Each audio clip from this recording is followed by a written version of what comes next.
Greetings, mortals, and welcome. Please present your tickets for validation. Thank you. Your existence has been acknowledged, and you have been granted access every Thursday and Friday. You will be accompanying your guides, Krista and Brandy, along with a world-renowned guest. They will be exploring an intriguing tendril of what humans refer to as reality each week, as they strive to advance you further down the path to the truths of your physical earth and what lies on the other side. Remember to please keep your hands and feet in the vehicle at all times, and do not exit until the craft has come to a complete stop.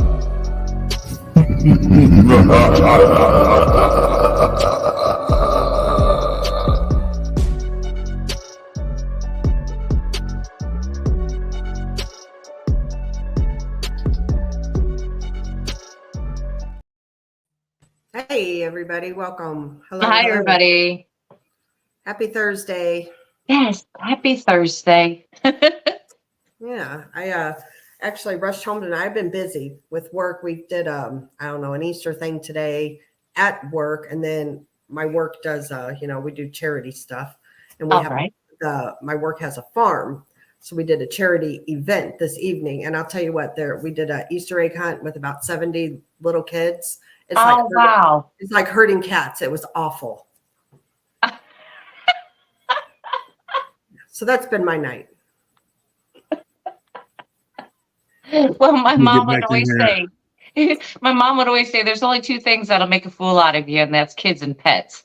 Yeah. It was like herding cats, all these kids today. So how are you, Josh? We're having an Easter thing on Saturday, and then somebody else tries to spring it on me. Hey, we're having Easter. And I'm like, man, I've already got an Easter Saturday. And I'm so glad it's Saturday. Yeah. I hear you. And I've already got the crazy messages from people telling me that Easter's a pagan holiday and stop doing this and stop doing that. I'm like, oh, whatever, man. It doesn't matter what you do or say. I mean, you're going to have someone that's going to be unhappy. Right. So, if I do a show, so we were debating and we were like, well, do a show Easter evening or not do a show Easter evening, you're going to offend people either way. If you say, oh, you don't want to do a show on Easter, why? And then if you do it, you don't do a show, then you're like, then there's a problem. So it doesn't matter. What we decided, though, here at Paranormal Roundtable, and I would give anybody this advice, is that we're just going to ignore the rest of the community and what they do. And we're just going to do what we do. And that's it. It's the way to do it. That's it. Done deal. Because it's, like it's you guys. Know your rules. You can't please everybody. I'm not going to, and I'm not going to try. I'm just going to keep moving along. I'm happy to say we just hit 34,000. We blew right by it. Congratulations! Yay. Yeah. So yay for that. And then we're now at 34,120. It happened like awesome. That. Boom. So Awesome. we'll be at 35 pretty quick, and then we'll just keep rolling where the numbers are rolling, and we're getting good numbers in the chat, and I'm glad to say you ladies are doing good too. I committed to be here with you guys, and absolutely, we're growing, and we appreciate it. We appreciate you and everybody in chat and everything else. So everybody from the PRT family, we appreciate everybody. Yeah, for sure. Brandy, you want to do the lineup, and then we'll just get Carter on up here. Okay. There are some exciting stuff going on. Of course, on Mondays at 7 p.m., it is Danielle Diva in the Diva Dimension. At 8 p.m., it is Texas Front Porch with myself and Tex. On Tuesday evenings, Josh starts his podcast at 7 p.m. Beyond BMR comes on at 8 o'clock with his co-host, Krista. On Wednesday nights at 7 p.m., it's Donnie Cho Says Stuff. And at 8 p.m., it is Barton Nunnelly and his wife, Letitia. On Thursdays, which is today, we just started the first episode of Monica Rollins' Our Paranormal World. We just got done with it. And so that should be 7 o'clock on Thursdays every week. That is Central Time. And of course, we come on at 8 o'clock. Don't forget that Josh does have his other podcast. Are you doing that on Thursdays or Wednesdays right now, Josh? Thursdays, we're not doing anything. But we're doing that with you guys. And then Friday night, we're doing our normal where we bring a guest on. And we'll do that this Friday. We got our guy Joe Breezy, I think Abe Cius, and Monica Rollins. We're all going to be together doing a roundtable. Saturday is I can't remember. Michael Anthony's going to be on, and I think Rob Yox, and I know Dr. Bertram, our friend, and Jason McLean. They're going to be on for the roundtable. And then Sunday, it's just me and the boys, Anthony and Tony, retelling people's crazy encounters. We got a really, really crazy one. I had to argue with this person about what it was, because she was like, I saw a dog man with horns, and I was like, and she totally described a goat man, and I was like, that's not a dog man with horns. But that's happened to me a couple of times recently. So, but I mean, yeah, people see things and they can draw their own conclusions, right? Right. I mean, Absolutely. That's what it's all about. Yeah. Of course, on Friday nights we come on at 7. Josh comes on between 8:30 and 9 o'clock. On Friday evenings, on Saturdays, Paranormal Paul, which we call him Paranormal Paul. I've got to get that out of my head. It's Paul from Paranormal Among Us. I got to quit that, which Krista has been co-hosting with him, is on Saturday nights. Also, on Sundays at 5 p.m., it's Truth or Tinfoil with myself and Randy Gilbert. At 6 o'clock, it's Tex and Danielle Diva with the Diva Dimension. And of course, about 7:30, then Josh comes on with his live. So there you have it. You forgot one. I did. Oh gosh, what did I do? Brunch with Bigfoot Michigan. I actually caught that one today. I caught part of it. It's pretty good. Yeah. Okay, so there's brunch. That's on Thursdays at 12 p.m. Central. And I believe today he had on 3 ladies, and I cannot remember what they were. They were all paranormal. And I didn't get to see it yet, but I wonder how he did with all the ladies. And I know on April 11th, he has on MK Davis on his brunch show. So there's going to be a lot of good stuff coming up. So pay attention and tune in and hit that notification button so you know everything that's coming on. Yep. Yeah, I actually got to catch a few shows today. I saw a war criminal. We've been chasing each other on these chats today. It was one of those days I had so much to do that I didn't do anything. Yeah. I've done that before. And I was like, I got to do all this. And then I just started watching BMR and said, well, I'm just going to do this. And then, so I ended up going over to Bettina's, and she had L.A. Marzulli on, which is interesting. It was always interesting. Yeah, I want to watch that and one. Like I like L.A. I don't agree with everything he says, but he says a lot of cool stuff. Mm-hmm. And it does give me food for thought. And I don't agree with anything everybody says in this community, but I like watching them. I mean, I really enjoyed it. And the guy we're going to have on tonight, I really like him a lot. Yes. Awesome. I was really stoked. I didn't know that it was him until earlier in the week. And I looked at one of the flyers and I said, oh, that's who we got. Because I had forgotten. And then I was like, oh, man. So I was really excited. Like Monday or Tuesday, I was telling Nelly, I was like, I'm stoked for this one. He's been on my show once. Yeah, we've had him on here before, and then I've co-hosted with Rob a couple times, and he's been on. And Brandy and I actually went to a conference. It was a ghost conference last year in Joplin, Missouri, and Carter was there, and we actually got to meet him in person. So we did. Yeah, he's a nice guy. Which was interesting because he brought out his computer and was showing us all of his pictures and everything, his own personal pictures on top of everything else he had, set up at his booth. And that was really cool to see some inside pictures. That was neat. Yep, absolutely. He's a very well-rounded individual, and his journey to where he's at is as good as anybody's, because he's like us. I mean, you start off thinking that everything is one way. Yep. And then you kind of go, whoa, what's going on over here? And then the next thing you know, you're in the thick of a bunch of weirdness. Right. Kind of happens, like this is kind of where you end up. Yep. Right. Absolutely. Absolutely. Well, I'm not going to waste any time. I'm going to go ahead and bring Carter up. Hello there. Welcome back. Catching a nap there. Very nice intro. I appreciate that. It's very nice of y'all to speak nicely of me. So. Yep. Well, Josh spoke the truth, because you are a good guy. The show you were talking about with the 3 women, wasn't that 3 women Sasquatch? I think it was somebody just commented. It was Rob's show. It was the Paranormal Housewives. Yeah, there it was. There it was. 3 women. Yeah. Ghost hunting, housewife ghost hunters, something like that. There you go. There you go. So I wonder how he did today, because I think he should be used to it, Krista. You and I would, we would do shows with him quite a bit. I'm pretty sure he held his own. Oh, I'm sure he did. I'll have to go back and watch that tomorrow, and then Bettina's, because I'm interested in that one too. And I was driving when all that was When all of it was going on. Yeah. The same people too. Like I see Tyler Marquetta. How you doing, Marquetta? Yeah, it's funny. Yeah, that's Martin awesome. Groves is out there. Gary Spikes is out there. Yeah. Gary Spikes and Tripping Up on You was on Barton's last night. I didn't get to catch it, but JD Smooth. I see the same people. Truth Walker recently changed the name. So I think Truth Walker was Indy Southpaw, I think.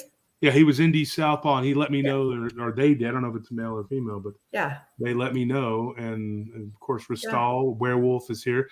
All the usual suspects, Maddie. You know? War Criminal 7. He's our good friend. I saw him earlier in the chat. So Yep. He's one of our good ones. Corey Cole. So I got a question to get started, Carter. Like, how many books have you written now? Like, what are we doing here? I just finished my 4th and 5th. And I was a crappy student in high school, so I don't know where this writing thing came from. It's just 4 Sasquatch books and then my abduction book, which I found out about finally officially last year, that I decided this really happened. So I finished that journey so I could tell myself I followed up with my own mess that I created by not doing anything about it. So but my Sasquatch people are just coming out of the woodwork. It's just so bizarre, and I don't know about you guys, if you have to work very hard for your leads or people just come to you out of nowhere. But now I'm just people, once or twice, 3 times a month, I'll just get a phone call or an email. Yeah. Hey, can I talk to you about, I talked to you 3 or 4 years ago and you didn't want to talk about it. And then you just kept calling, hanging up, and, just didn't want to talk. Finally, and now you want to talk about it. So, it's interesting. It's not like sexy, the habituation thing. It's not like growling, snarling, beast chasing you. These people, most of my people are living with these beings on their property, have been for anywhere from a year or 2 to 20 plus years. And generations of the same family. So like when somebody ages out of the house and says, we can't take care of the place anymore, grandma, grandpa, well, they give it to the next of kin, move in, buy the house, and then they go off and have their own adventures with the forest people. It's just continuing, and they see them as children. And then when they get to be young adults and adults, they're seeing them again, and they're seeing their children. It's just people are going, what? No, this ain't happening. But yeah, it is. It really is. People live with these beings, these creatures. It's been a crazy journey for me, and it started with BFRO and all that stuff, and I'm still with them, but I don't do reports because they falsify the data, and I just can't. I can't be a party of that. It makes me sad because I like the thought that they had all this opportunity to do some really good things, and they've kind of let it go to poop. Yeah. Do you do any excursions, out in the field with the BFRO anymore, or just no? No, I was asked this past week if I wanted to resume leading expeditions here in Missouri. They fired the guy that I replaced like 10 or 12 years ago. They fired him again.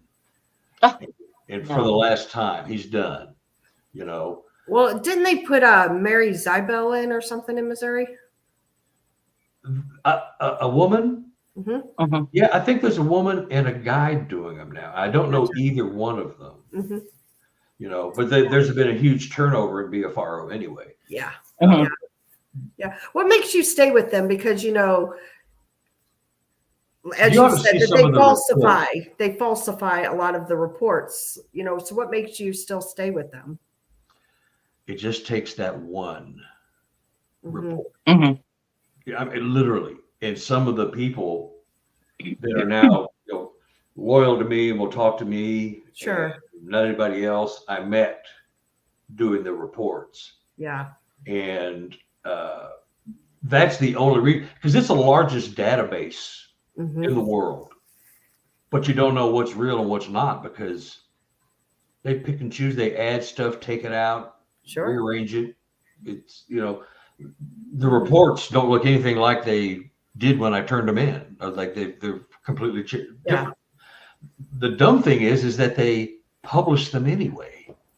That's why I don't know. I just feel like, we're out, as Bart says, we're all out looking for the truth. And when they're posting things that aren't the truth, aren't the way that things happen. Me personally, I'm that type of person that would just tell them to F off. I don't want no part of it, And that's what I would do. And that's what many researchers would do. But there's a dozen or more just like me that nobody knows who they are. We speak among us, but they are only there for that one call that comes in that is like, oh my God. Yeah, I can understand that too. I remember when my grandpa buried one out there in the North 40 when I was 9 years old. I think I remember where it is. Yeah. Those calls come in. Of course, nothing ever happens, but they do come in. And one of them, if I'm in the right place at the right time, might be the one. Yeah.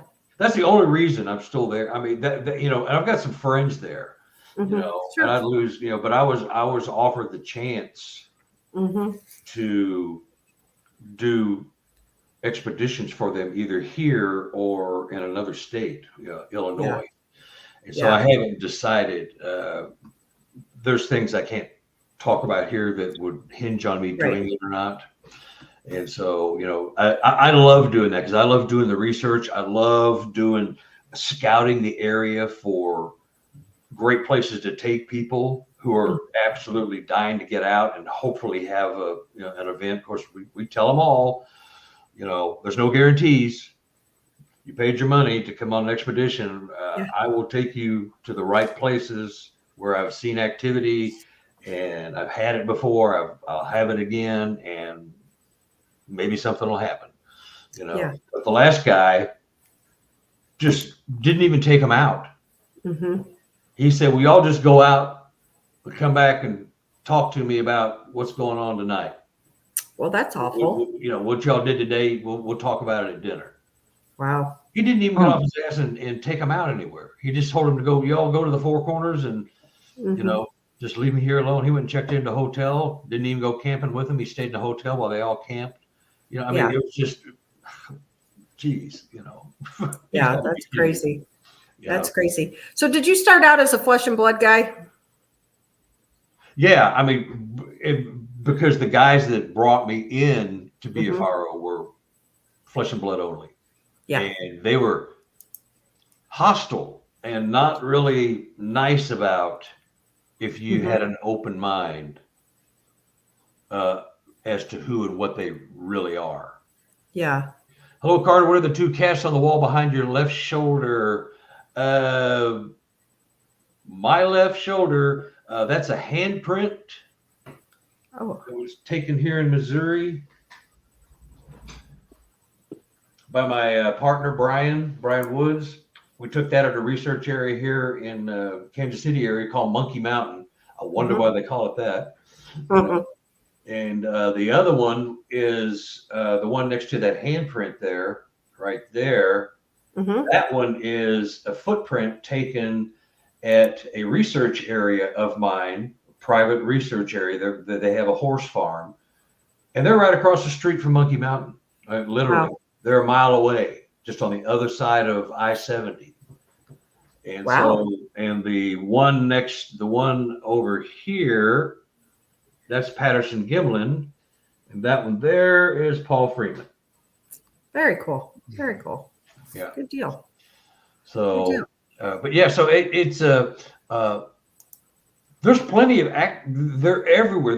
There's action everywhere, and nobody can wrap their head around that. But I ended up with a whole nother book and it's all about the habituation properties. Mm-hmm. I don't have any like individual reports from BFR, none of that stuff, or any, it's just all my people that I've had over the last 10 years or longer. And then Well, I have the pictures of your books that you sent, so we can definitely show them.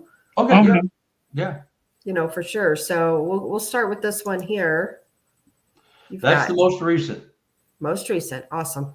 And And you can buy these on Amazon, correct? you can buy the electronic versions. Okay. I don't sell any of my hardcover, my physical books on Amazon. They're way too expensive for people to afford. You can buy them for me for $25 or $30, and I autograph them and sign them. That's the other thing I like to do, is be able to sign my books. People like have a little personalization. Yep. So, and there's the other three right there. Yep. That one in the middle kind of got me in some trouble because a whole lot of people didn't like that. Oh, that's fake. How dare you put something like that out? That's fake. That's a bunch of baloney. That's a bunch of crap. How dare you put that out? Yep. And then you have Baptized by Abduction. Yeah, that's discovered I was abducted when I was 7 years old. I didn't find out till I was 53. Wow. By accident. So it's a mind-boggling story, and it was locked in here for all these years. I didn't know. I had no idea. Wow. And I know you're doing a docu-series, and we can talk about that a little later. Yeah, we're working on that. Ed Monge and I, and and several other researchers and stuff. Ron Moorhead's in there. I'm in there. Nate Rudd, some others, all with their unique individual experiences. Yeah, Ron's great. We actually hung out with him 2 Sundays ago, I guess it was. Yeah, we sure did 2 weeks ago. Yeah, met him for the first time at Josh's conference, Dogman conference. A lot of collaborations came out of that. I'm very proud of that. I'm happy for that. Carter, I wanted you there, but when I messaged Carter was like, "Yeah, who's this again?" And then he was just like, "Man, screw off," and hung up on me. I was like, "Geez, Louise, man." No, I'm just kidding. Carter had things to do, but I hope maybe if we do it this year, it'll be the first week of November. We haven't decided 100%. A couple of days from now, I'll be meeting with Ken, and then we're going to pull the trigger one way or the other. And if we do it, I'd love to have you there, Carter. I mean, that'd be great. I don't get invited to these because of my stance on the paranormal stuff. So I can't compete with the guys trying to sell coffee mugs and T-shirts if that's what you want to do. There's other sides to the story, and it's not, doesn't have to be a fight, a dog fight. It can be, we just agree to disagree and keep moving. I mean, that's, we all want the same answers, but everybody wants to be somebody. Everybody wants to be one, number one. And so that's why there's so much dissonance and negativity and the paranormal world, period. Sasquatch, especially for some reason, Yeah. Well, that's because a lot of people, and you and I have the very similar view, and you're like me, you're willing to sit down and talk about it. But some people don't want to do that. And some people, I don't even know some of these people, the names that have come up. They've asked me, do you know this person, that person? And I told them no. And I got accused of slanting it, just not bringing that other side on. But I've tried multiple times, and a lot of them, they just cancel. They just don't want to, they don't want to be, so you can only talk to the people that want to talk to you. You can't force people to do anything, and that's unfortunate. Carter, when you were on our show, you had mentioned the thing about the BFRO and how they were doing these reports, and it was very frustrating for you. And so start speaking out. Now your stance, like all these years later, it's still rock solid. You're still very much in the camp, like Ron Moorhead, myself. I guess you could probably throw Barton Nunnelly in there too. We're all kind of like that. These aren't necessarily just a giant ape running around in the woods. You still feel very strongly about that?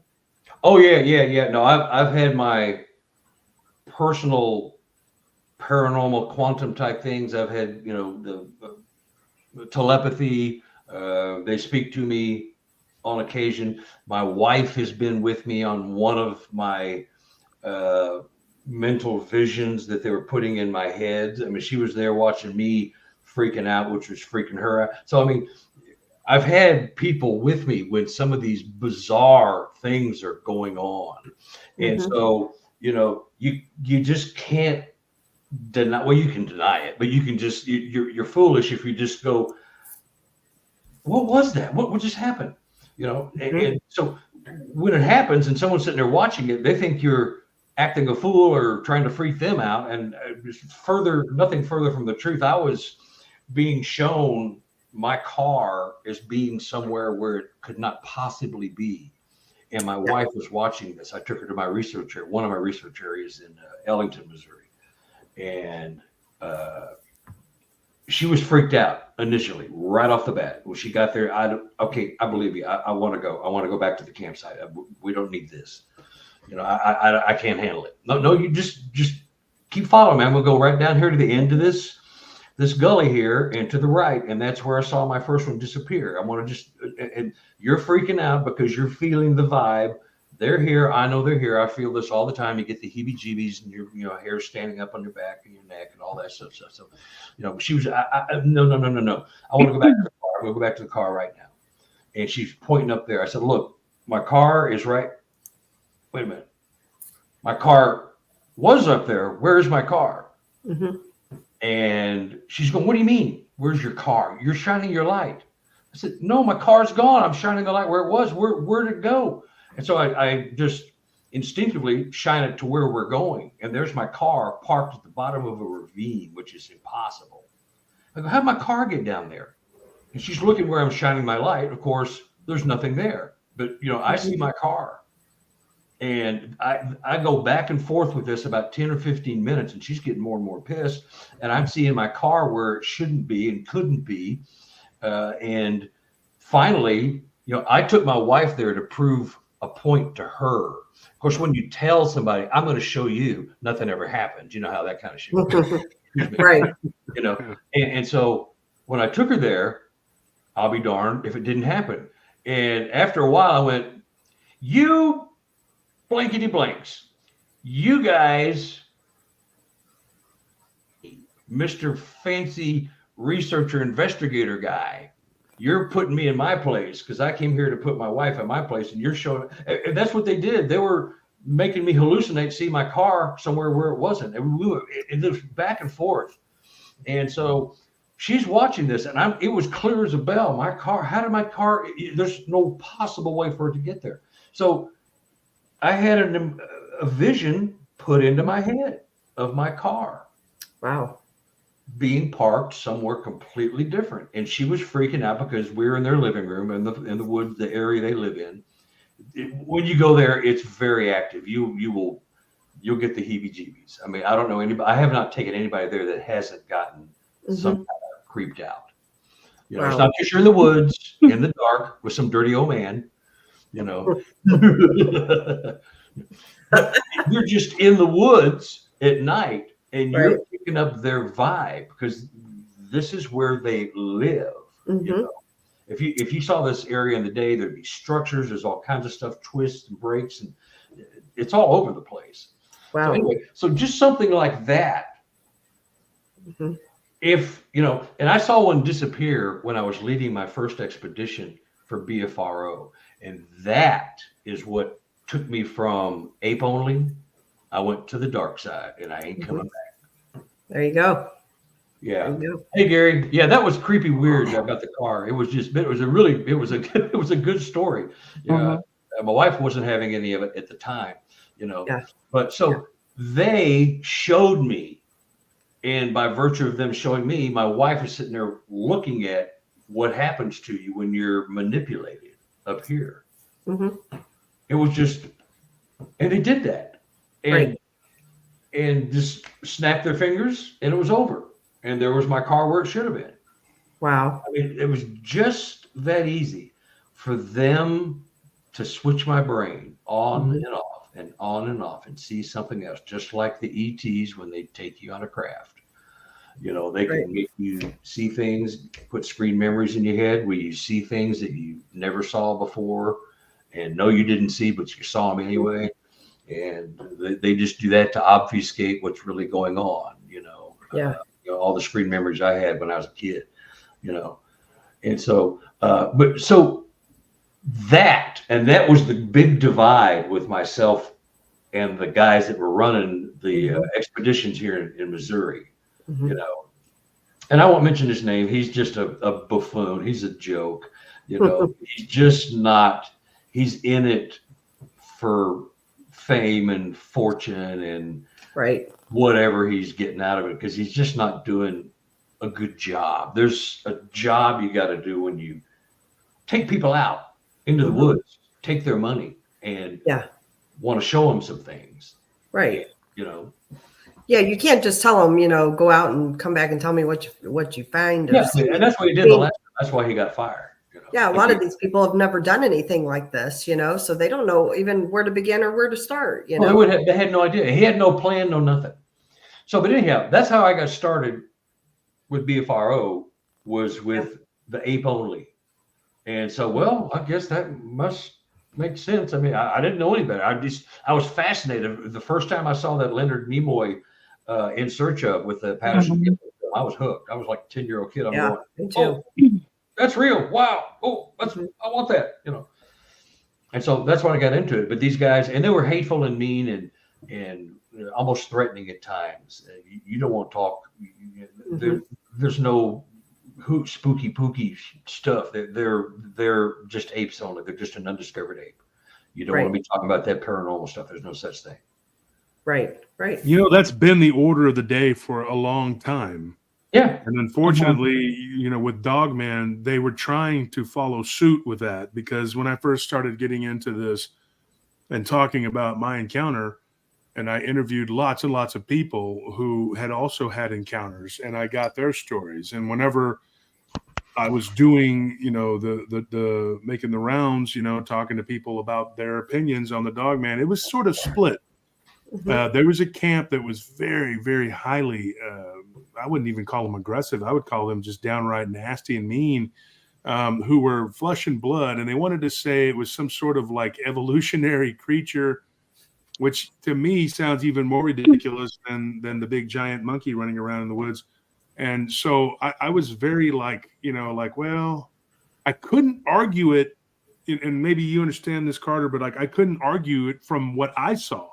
Because up until 2019, in December 2019, everything changed, because my friend's brother told me that he had seen like this vapor coming off the back of its neck. And I was like, and oddly enough, it was a weird thing. We had this weird conversation. He was remodeling a house that was notoriously haunted. A lot of people would come and go. So he took it and it was a fix and flip. And so he was telling me and Anthony about some of the weird stuff that had been going on there, because the guy that had owned it years ago when we were kids, he killed himself. And so he took his own life. And so his wife, you know, had left him or whatever. And he had a bad drinking problem. And I remember as a teenager, everybody was like, oh, that house is haunted. And one time when we were walking down the road, we saw the lights come off and on, and nobody was living there. And there wasn't any homeless people there. So we ran. And so I remember talking to my friend's brother, and my friend was the one that saw the Dogman with me, but this guy saw it too. But I mean, like, we were discussing it. It was my best friend's older brother, and he was telling me about the house, and me and Anthony were standing there. And while we were talking, we hear bang, bang. And it was weird. It was like we go into the master bedroom, and the sawhorses had fallen inward, which was so bizarre. Yeah, it was weird, That's man. strange. And we were talking about this, and get this, he was telling us about his UFO experience that he had off of Farm Market Road 973, which oddly enough was the same road going into Manor, where in one of Linda Godfrey's books, she talks about somebody who saw a Dogman, which I'm wondering if that was actually a goat man. But still, the point is, it was weird. We were having this weird conversation. And then we started talking about what had happened when I was a teenager and what we saw. And of course, it was like 29 years ago, you know, and he was telling Anthony, basically saying, Yeah, it was weird when I went by the window. I saw these black vapors coming out the back of his neck, and I'll be honest, I was looking at my phone and I was like, "What?" And like all these years, 29 years, and so I said, "Junior," I said, "I got to ask." I was like, "What? You never told me this?" And he's like, "Well, you never asked me about it." Like I just assumed everybody's story was pretty much from their own perspective, but I made a crucial error in that because even though I had like talked to his mother and his father and his sister about it at length, I didn't really ask him exactly what he had seen. And so even though we were out there the next day measuring from the ground up, how tall this thing was, I don't remember that. So when I talked to his brother later, his brother is actually a preacher now in our hometown. And I caught him one day after church and I said, "Hey, I'm going to talk to you about something." And he told me, he says, "Yeah," he goes, "That's, Junior's always said that." And I said, "Y'all never told me this." And I said, "Hey, I'm over here doing a show, did not know this." And so that changed a lot because then I could point and say, okay, now this makes it into something not totally flesh and blood, because what is that black stuff coming off the back of its neck? That makes it not a total flesh, even though it manipulated a fence and it did what it did. And then that put me in the camp of I'm kind of undecided. And then I just got more and more reports of these things doing things that were not natural. And as I talked more about that, then I got more of the Bigfoot reports, people coming to me and saying, "What is your stance on Bigfoot?" And then I tell them, "Look, I'm undecided." And they unload on you. Next thing you know, I'm knee deep in reports of Bigfoot phenomena, which led to the book, the Bigfoot phenomena, which is the book, so it was like when you take all these reports, dude, it really leaves you scratching your head because you want to think that the world is just this way, and then you find out it's not, and your whole paradigm has to shift. And a lot of people are so stubborn that they will make up something in their mind. There's like a psychosis that develops and they become hyper defensive and aggressive toward anyone who shakes that paradigm, like somebody's shaking a snow globe and their whole world's falling apart. And that's what you get a lot with that other side. They are so like, but if you've noticed, and I'm going to go out on a limb and say this, they're sort of aging out.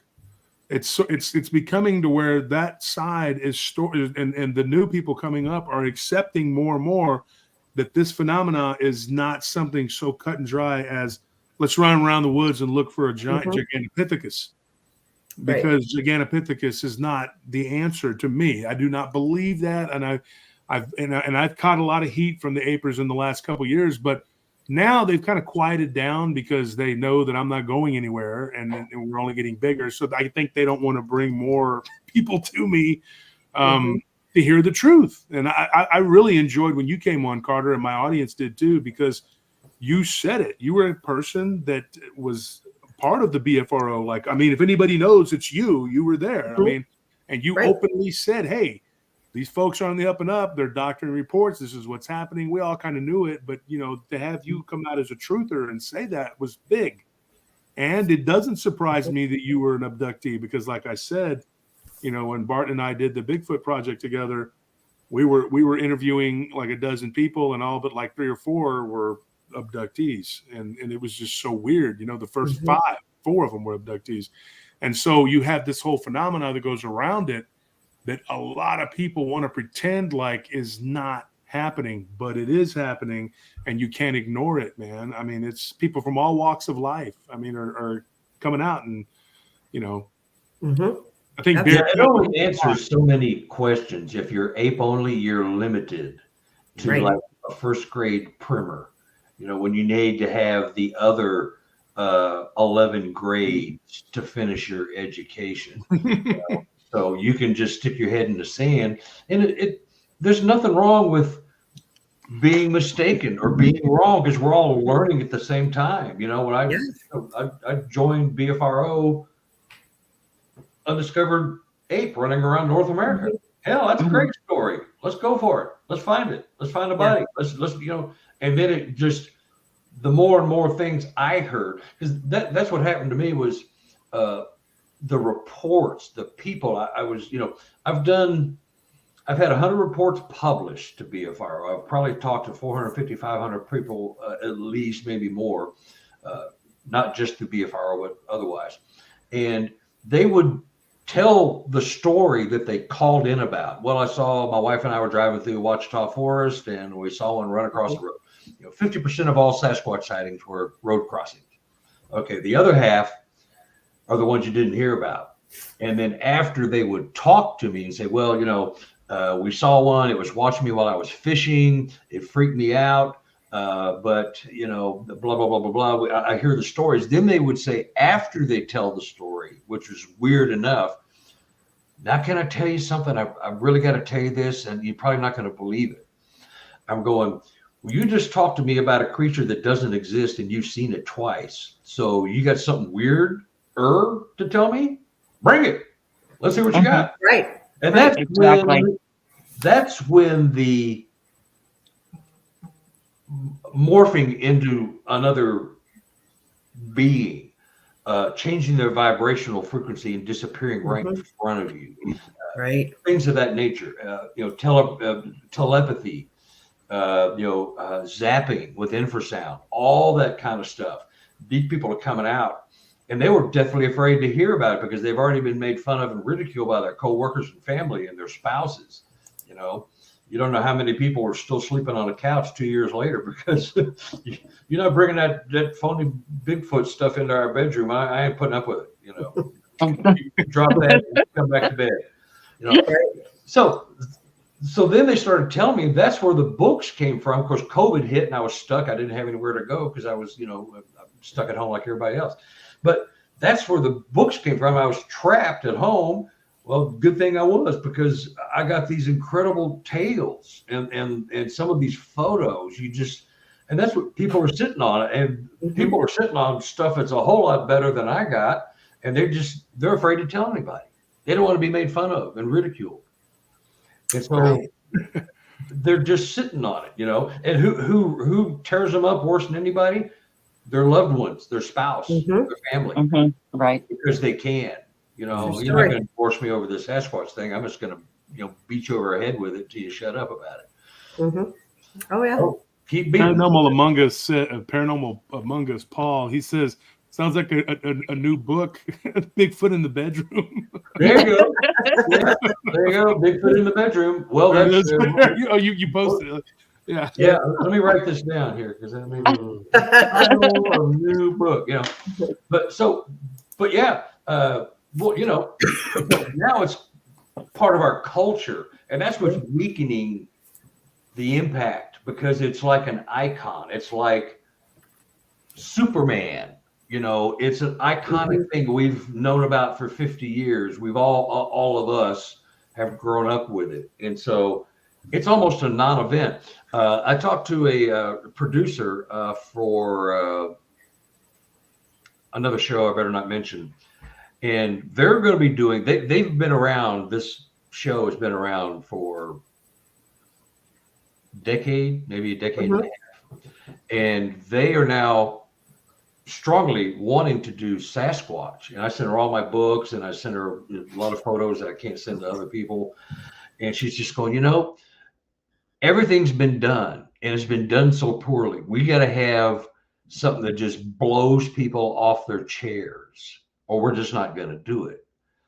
And so, she wanted to know if I wanted to be a part of it. Yeah, I said, well, of course I would. Yeah, I'd love to. I have the books and the stories and the people, but they want my people to be on camera, or they want to be the forest workers or the conservation workers to be on the camera. The forestry workers who will possibly lose their job, livelihood, pension, or even worse if they say anything. So they're not going to talk. And that's where they want to go, is to get the forestry workers, conservation agents. People like that are sworn to secrecy, that they work. Sometimes they get hired to be on these hit crews that go up into the woods on horseback and they take Sasquatch out because they're in the way of pulling down the trees. And that's so sad, But they have crews, they just go out and take them out. Off them. And what are your thoughts on this, Carter? Let me throw one at you about the flesh and blood ones that I know they do exist. but I don't think that they're from here. I think that they're from the inner earth. What are your thoughts on that? Do you believe in that theory? Yeah, I've been coming around to that because, you know, the only thing I don't like about the theory is if I'm hiding from somebody, I don't want to be in a cave that doesn't have a back door. So I need to be able, but if they are from another dimension and can come and go, then they don't have to worry about having a cave that has a back door because they're gone. Right. So, you know, I'm not on board with the 411 stuff where maybe the Sasquatch that are down there are taking some of these people. You know, I think it'd be more like the ETs or other, because I just think they're down there too. Yeah, right.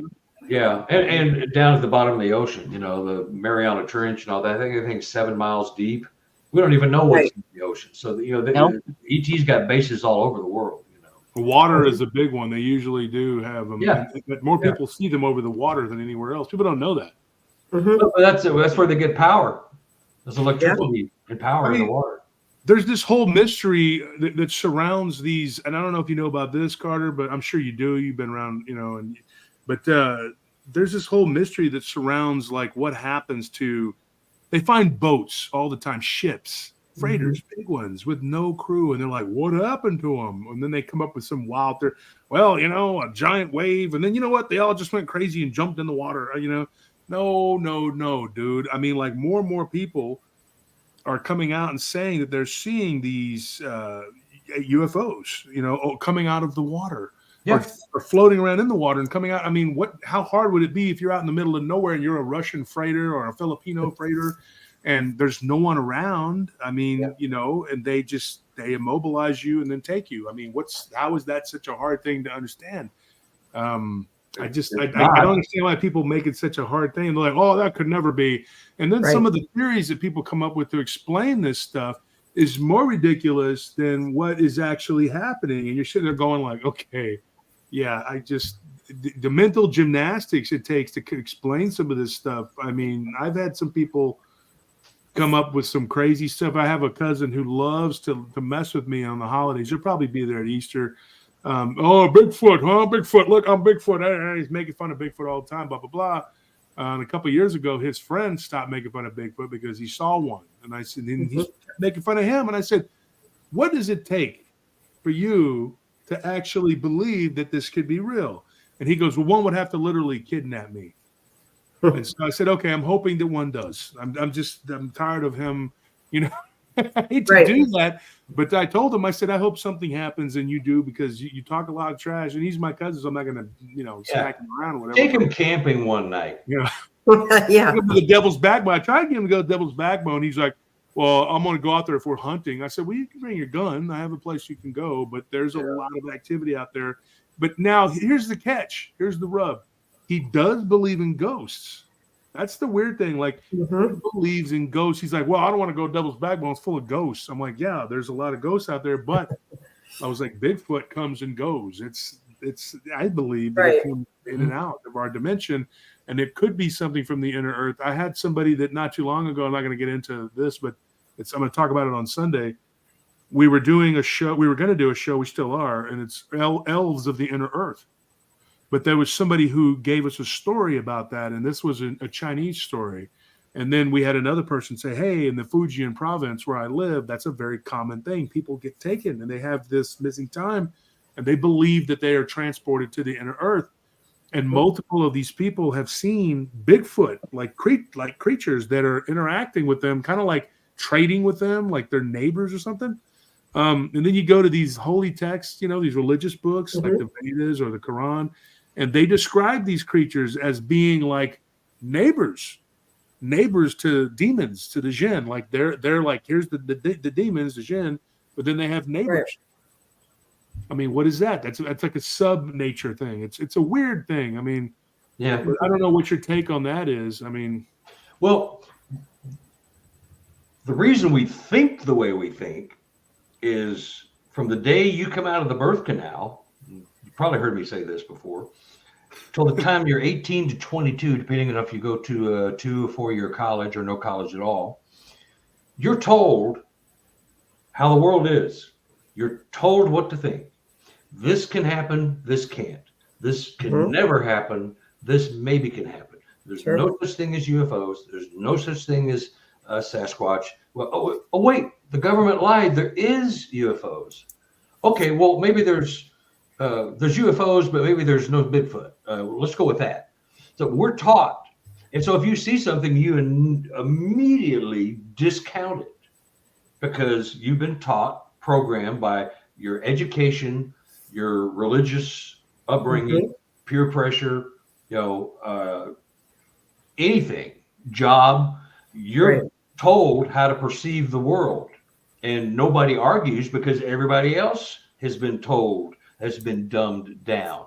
So like your cousin or a friend who goes, oh, that's a bunch of bully. He'd have to kidnap me before I believe that, Well, that's because you're already brainwashed into thinking that can't be. So then when you see it, you're going, well, that must have been a guy in a ghillie suit, or is my cousin Bob playing a prank on me, or a bear standing on his hind legs, or a deer up on his hind legs eating fruit off a tree. Or you're making an excuse for whatever it is you perceive, and that makes you happy, and then you go about your business. Right. And you've discounted it. You pigeonholed it into a place that makes you comfortable as a non-believer or whatever. And here's something funny. Figure this one out. I think it's in this book. She's also in the second one. My woman in Washington State, she has been seeing these beings for close to a decade, to the point where they are morphing from an orb form coming into her house through a window or through a wall, materializing into a semi-solid shape, showing themselves to my woman witness. And several times, most recently, just about a month or two ago, she had her two babies with her. My witness thinks they're twins because they seem to be the exact same size. Each one of them was holding her little teddy bears that she gifted them. And she nailed them up to a tree and sealed them in baggies. Each one of the kids was holding the bears and showing them to her.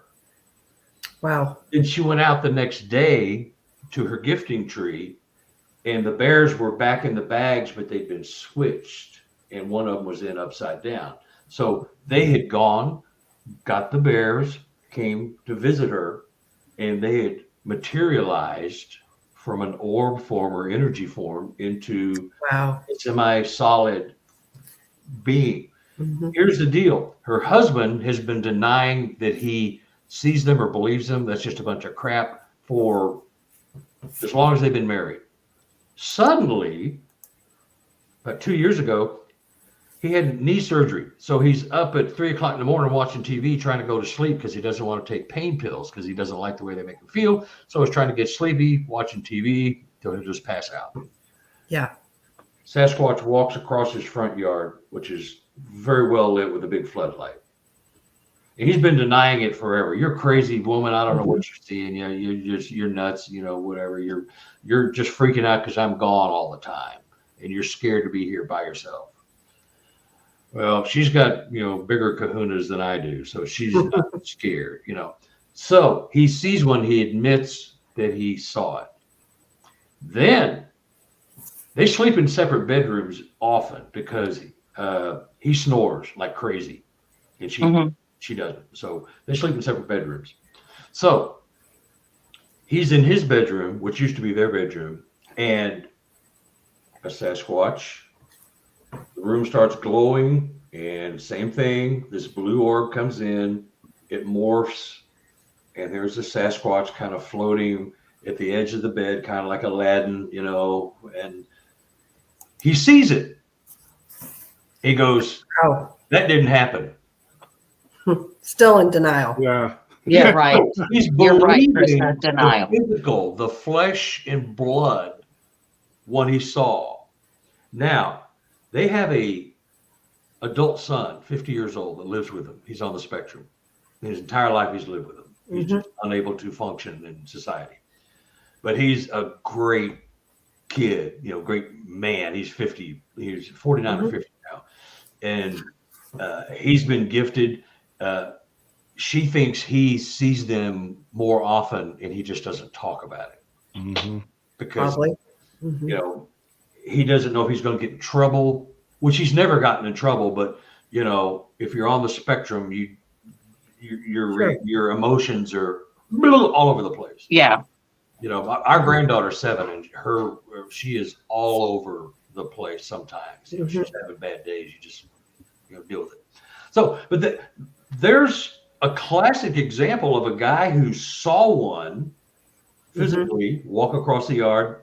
Okay, you're not crazy. I believe you. But then he sees the same thing that she's seeing morph in and out of reality. Yeah. That didn't happen. That's where I draw the line. Okay, so what did you see? You can't have it both ways, dude. Which one is it? So what did he say he saw? Or did he just deny seeing it? That didn't happen. I don't know. They made me see it. Okay, they made you see it. Okay, so it didn't really happen. They made you see it. So there's a being in your house that can make you see something that you don't want to see or couldn't see or doesn't exist. So you'll never see it. So how do you? There's no way to justify his logic. You can't. It's either you disregard both or you embrace both. Yeah. But see, this is how they go to bed at night. Right. Yes, I did. No, you didn't. Yes, I did. No, you didn't. Yes, I did. No, you didn't. Yes, I will. Right.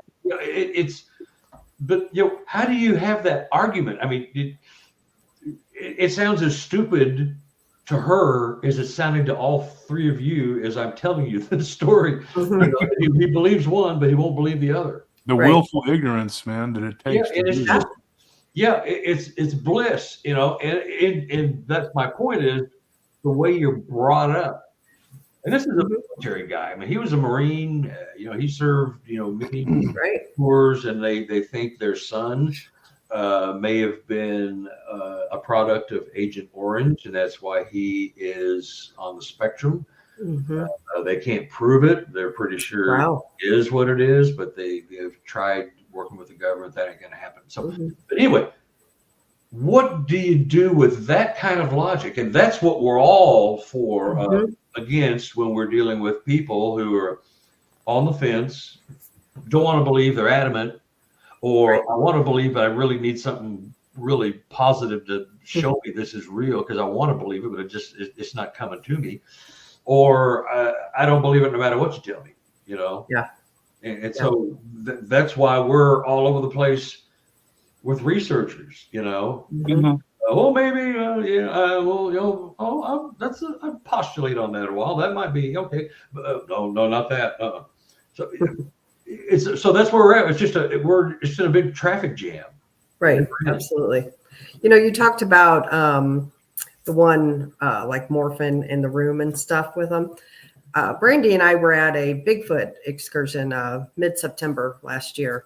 And I had a guy show me a picture. And Brandy, I believe you saw the picture too. He has a dogman coming through his wall. And you can see the picture.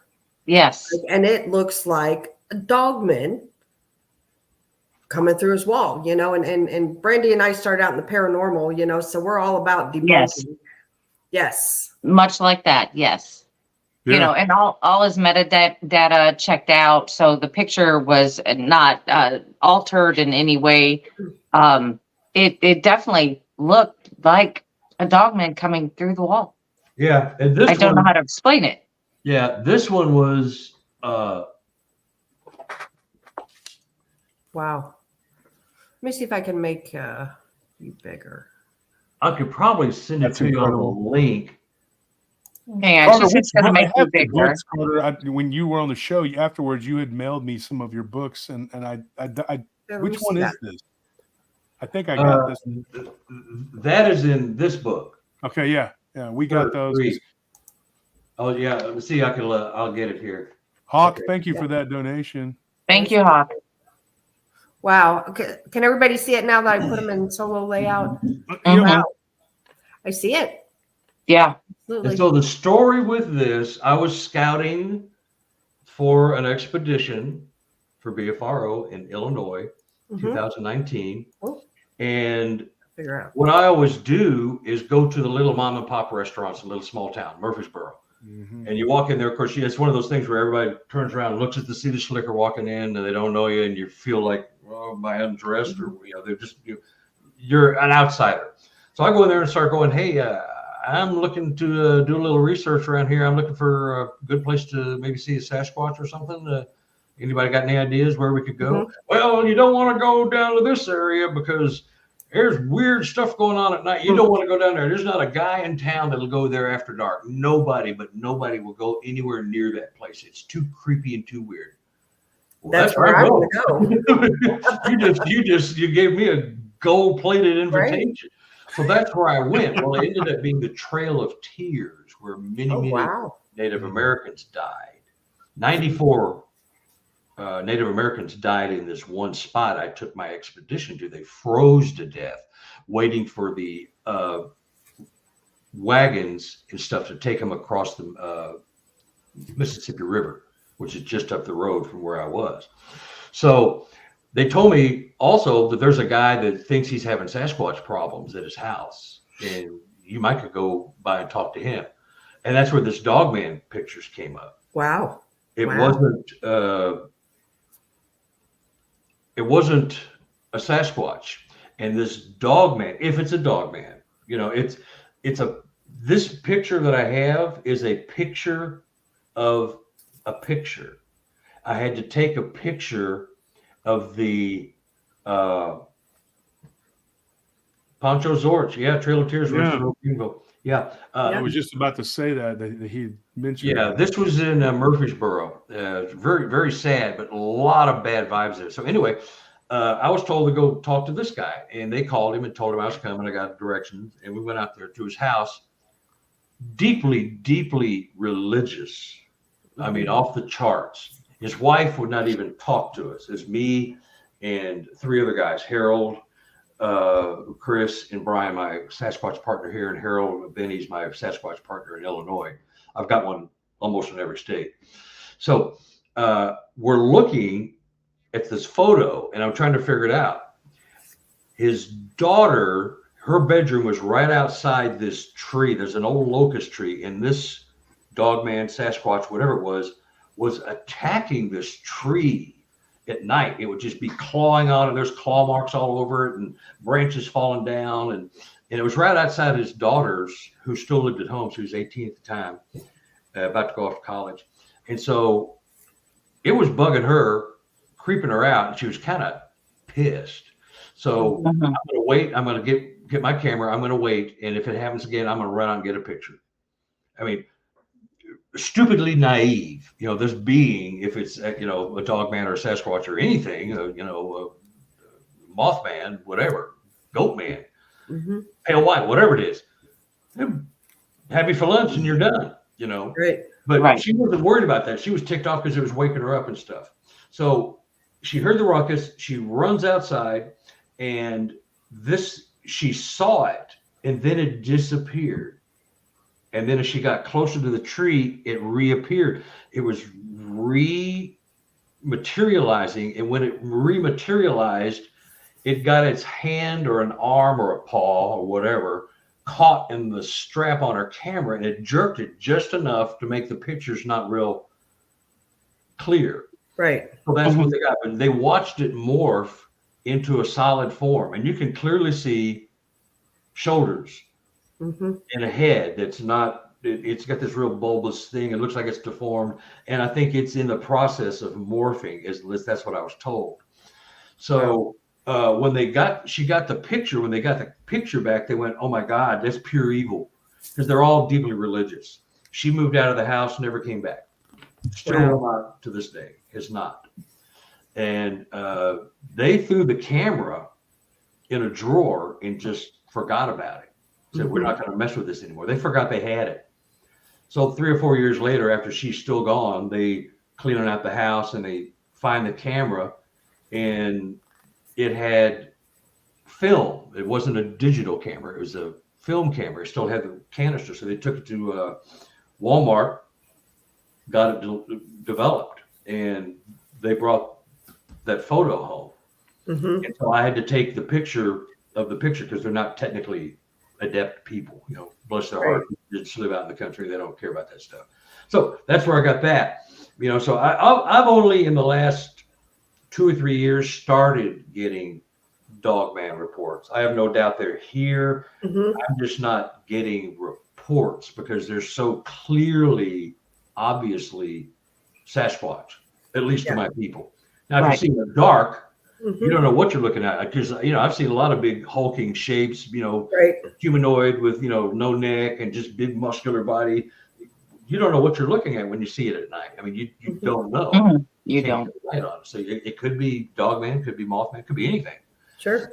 So Absolutely. that's how I got that photo, and they are adamant that it was satanic, evil in nature, although it did nothing to warrant that other than biblically, if it ain't God, it's the devil, Mhm. in their mind.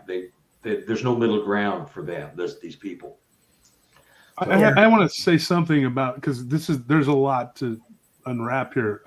First things first, you were talking about the Cherokee and the Trail of Tears, and I saw a comment that was further back down from JD Smooth, and he reminded us in the comment that let me put my glasses on. I like to pretend like I can see, but let's quit kidding ourselves. I'm getting up there, and I just like, I'm still young. I'm with you, Josh. I'm like, I got you all beat. Screw you. I need LASIK, man. So JD Smooth said something, and I wanted to point this out. Very interesting. What we're talking about here, really, really cool pictures too. This comment?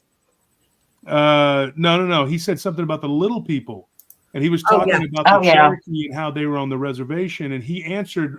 He was answering he said Martin. I think he's answering Martin Groves. Yeah.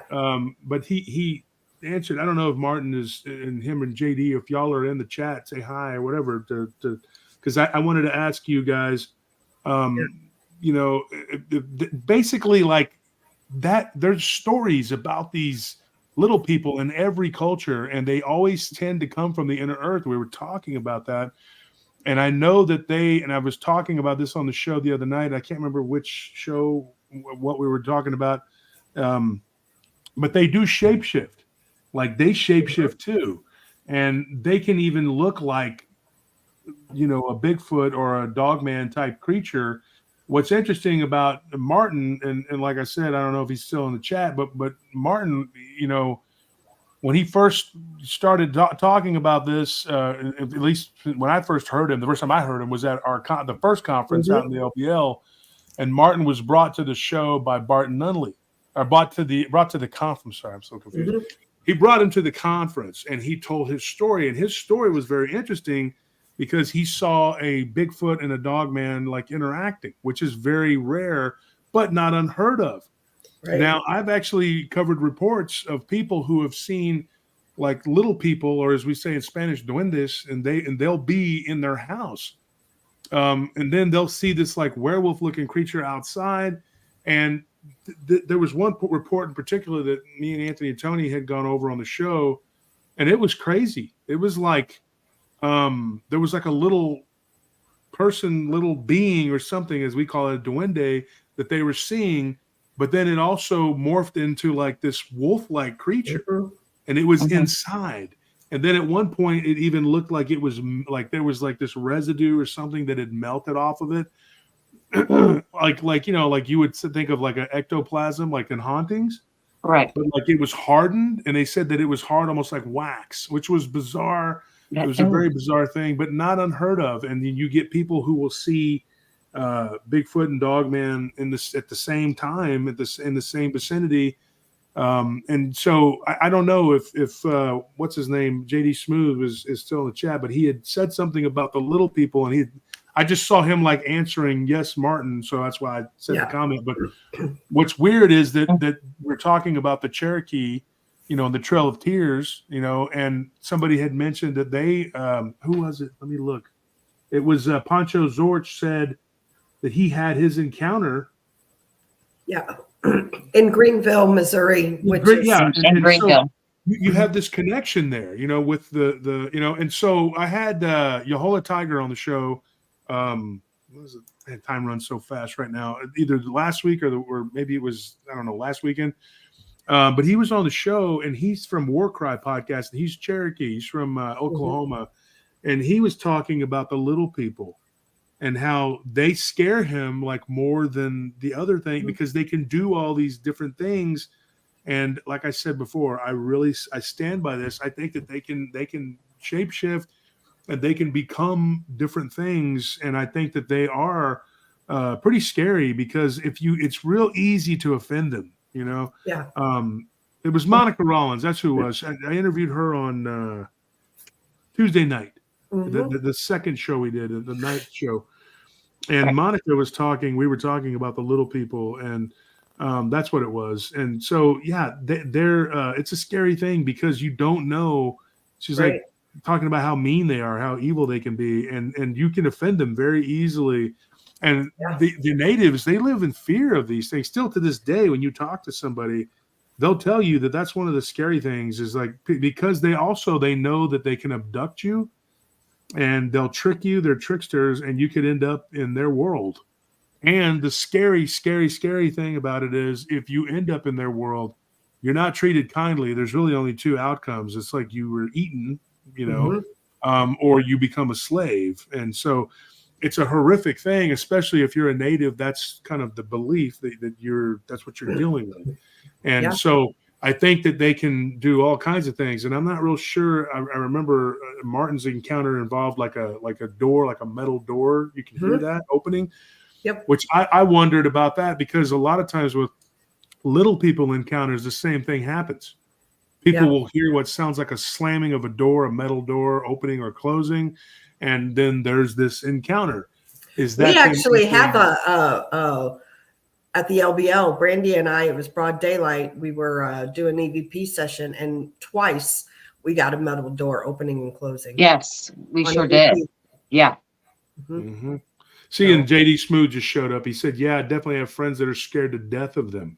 Yeah. Yeah. And that's the thing, you know, for me, you know, when I've covered reports of little people or these little duendes, I saw one on a camera footage from a guy named Ernest who gave us, me and my team, like, you know, the footage. And it was like, you could see this thing running past a bunch of lockers. It was where they go and they park their vehicles, and then they go and they take these big trucks and they deliver like milk and stuff like that. But it was like the locker room, and you could see this little thing run by it real fast. And one of the guys that worked there made a joke, like just a joke about how, oh, I don't give a crap about this thing, you know, whatever. People were saying that it was there because it was drinking the milk or whatever. And he goes, I'm going to poison it. Like jokingly. And then the guy wrecked and broke his back and his leg in an accident like 2 days later. So it's like, you know, and the weird thing was the report that he gave was that he saw something run across the road that freaked him out. He thought it was a dog. So he tried to stop and he hit like, you know, a curb and he rolled. And so it was like, well, what was that? Did that entity or whatever it was make that happen because you were saying that, you know? And how much do they have to do with the Bigfoot and Dogman phenomena? What we see, are they tricking us into believing? Because I still believe that there is more than one thing going on. Right. You know, like how much do they have to do with this and this metal slamming, you know, scraping noise? Some of my guards where we have a site, they've heard that noise too out in the woods, and then weird stuff happens afterwards. And I was going to ask you, Carter, have you heard of that? The scraping metal from the woods? I've heard, I've got one of my families that mentions, it sounds like somebody's banging sheet metal. That's, and this is a new family, and they're in Arkansas. And what they've been hearing with regularity is conversations between 2 or 3 Sasquatch. Wow. The samurai chatter. You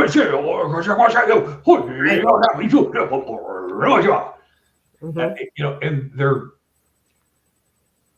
they're hearing it's a conversation. There's 2 or 3 obviously different pitched voices in their chattering. They're communicating. And a couple of times they've heard what sounds like somebody beating that corrugated sheet metal that you see. You can buy it in an 8-foot sheet and, cut it up and make a fence or something with it, or, do whatever.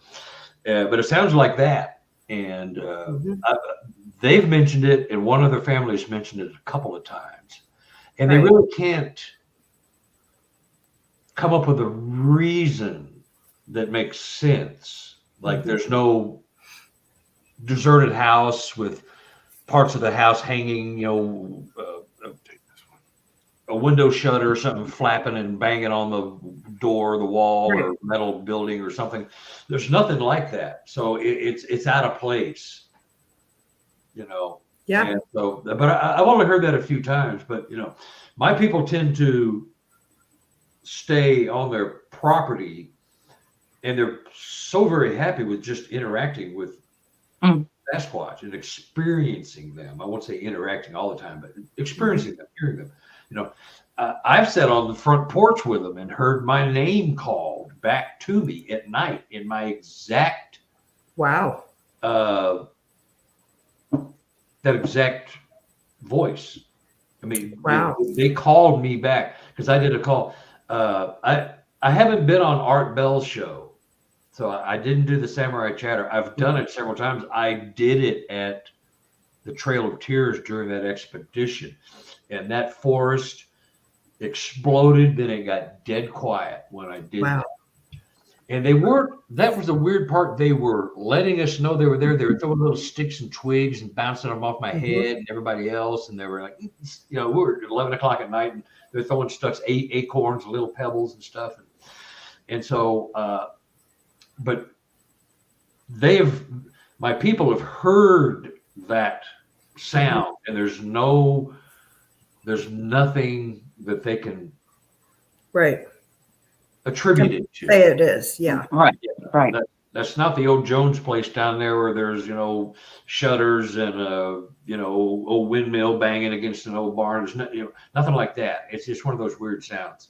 Do you do most of your research like out of Missouri, or do you do quite a bit? I do. I stay in Missouri because I got plenty of stuff keeping me busy. I go to Illinois now. Illinois is a hot spot now, and I would love to get out to Washington State and visit my family, but that probably isn't going to happen. Well, if you ever want two blondes tagging along with you in Missouri, holler at us. Oh yeah. No, you're not too far from us. And Russell, what's his name? Russell. He's a paranormal investigator. I think I met him at Joplin, and I've met him at a couple. Russell, tall guy.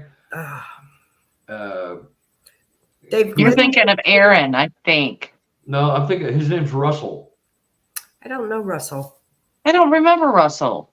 Yeah. Now we may have met a Russell, but I could say his name. You go, oh yeah, him. But I know it's Russell. I just can't remember his last name. Yeah, I'm not familiar with him. Yeah. There's a quick question for you. I did one of his shows once. Could it be Russell Reynolds? Yes. Okay. Paranormal Paul just said Russell Reynolds. That's it.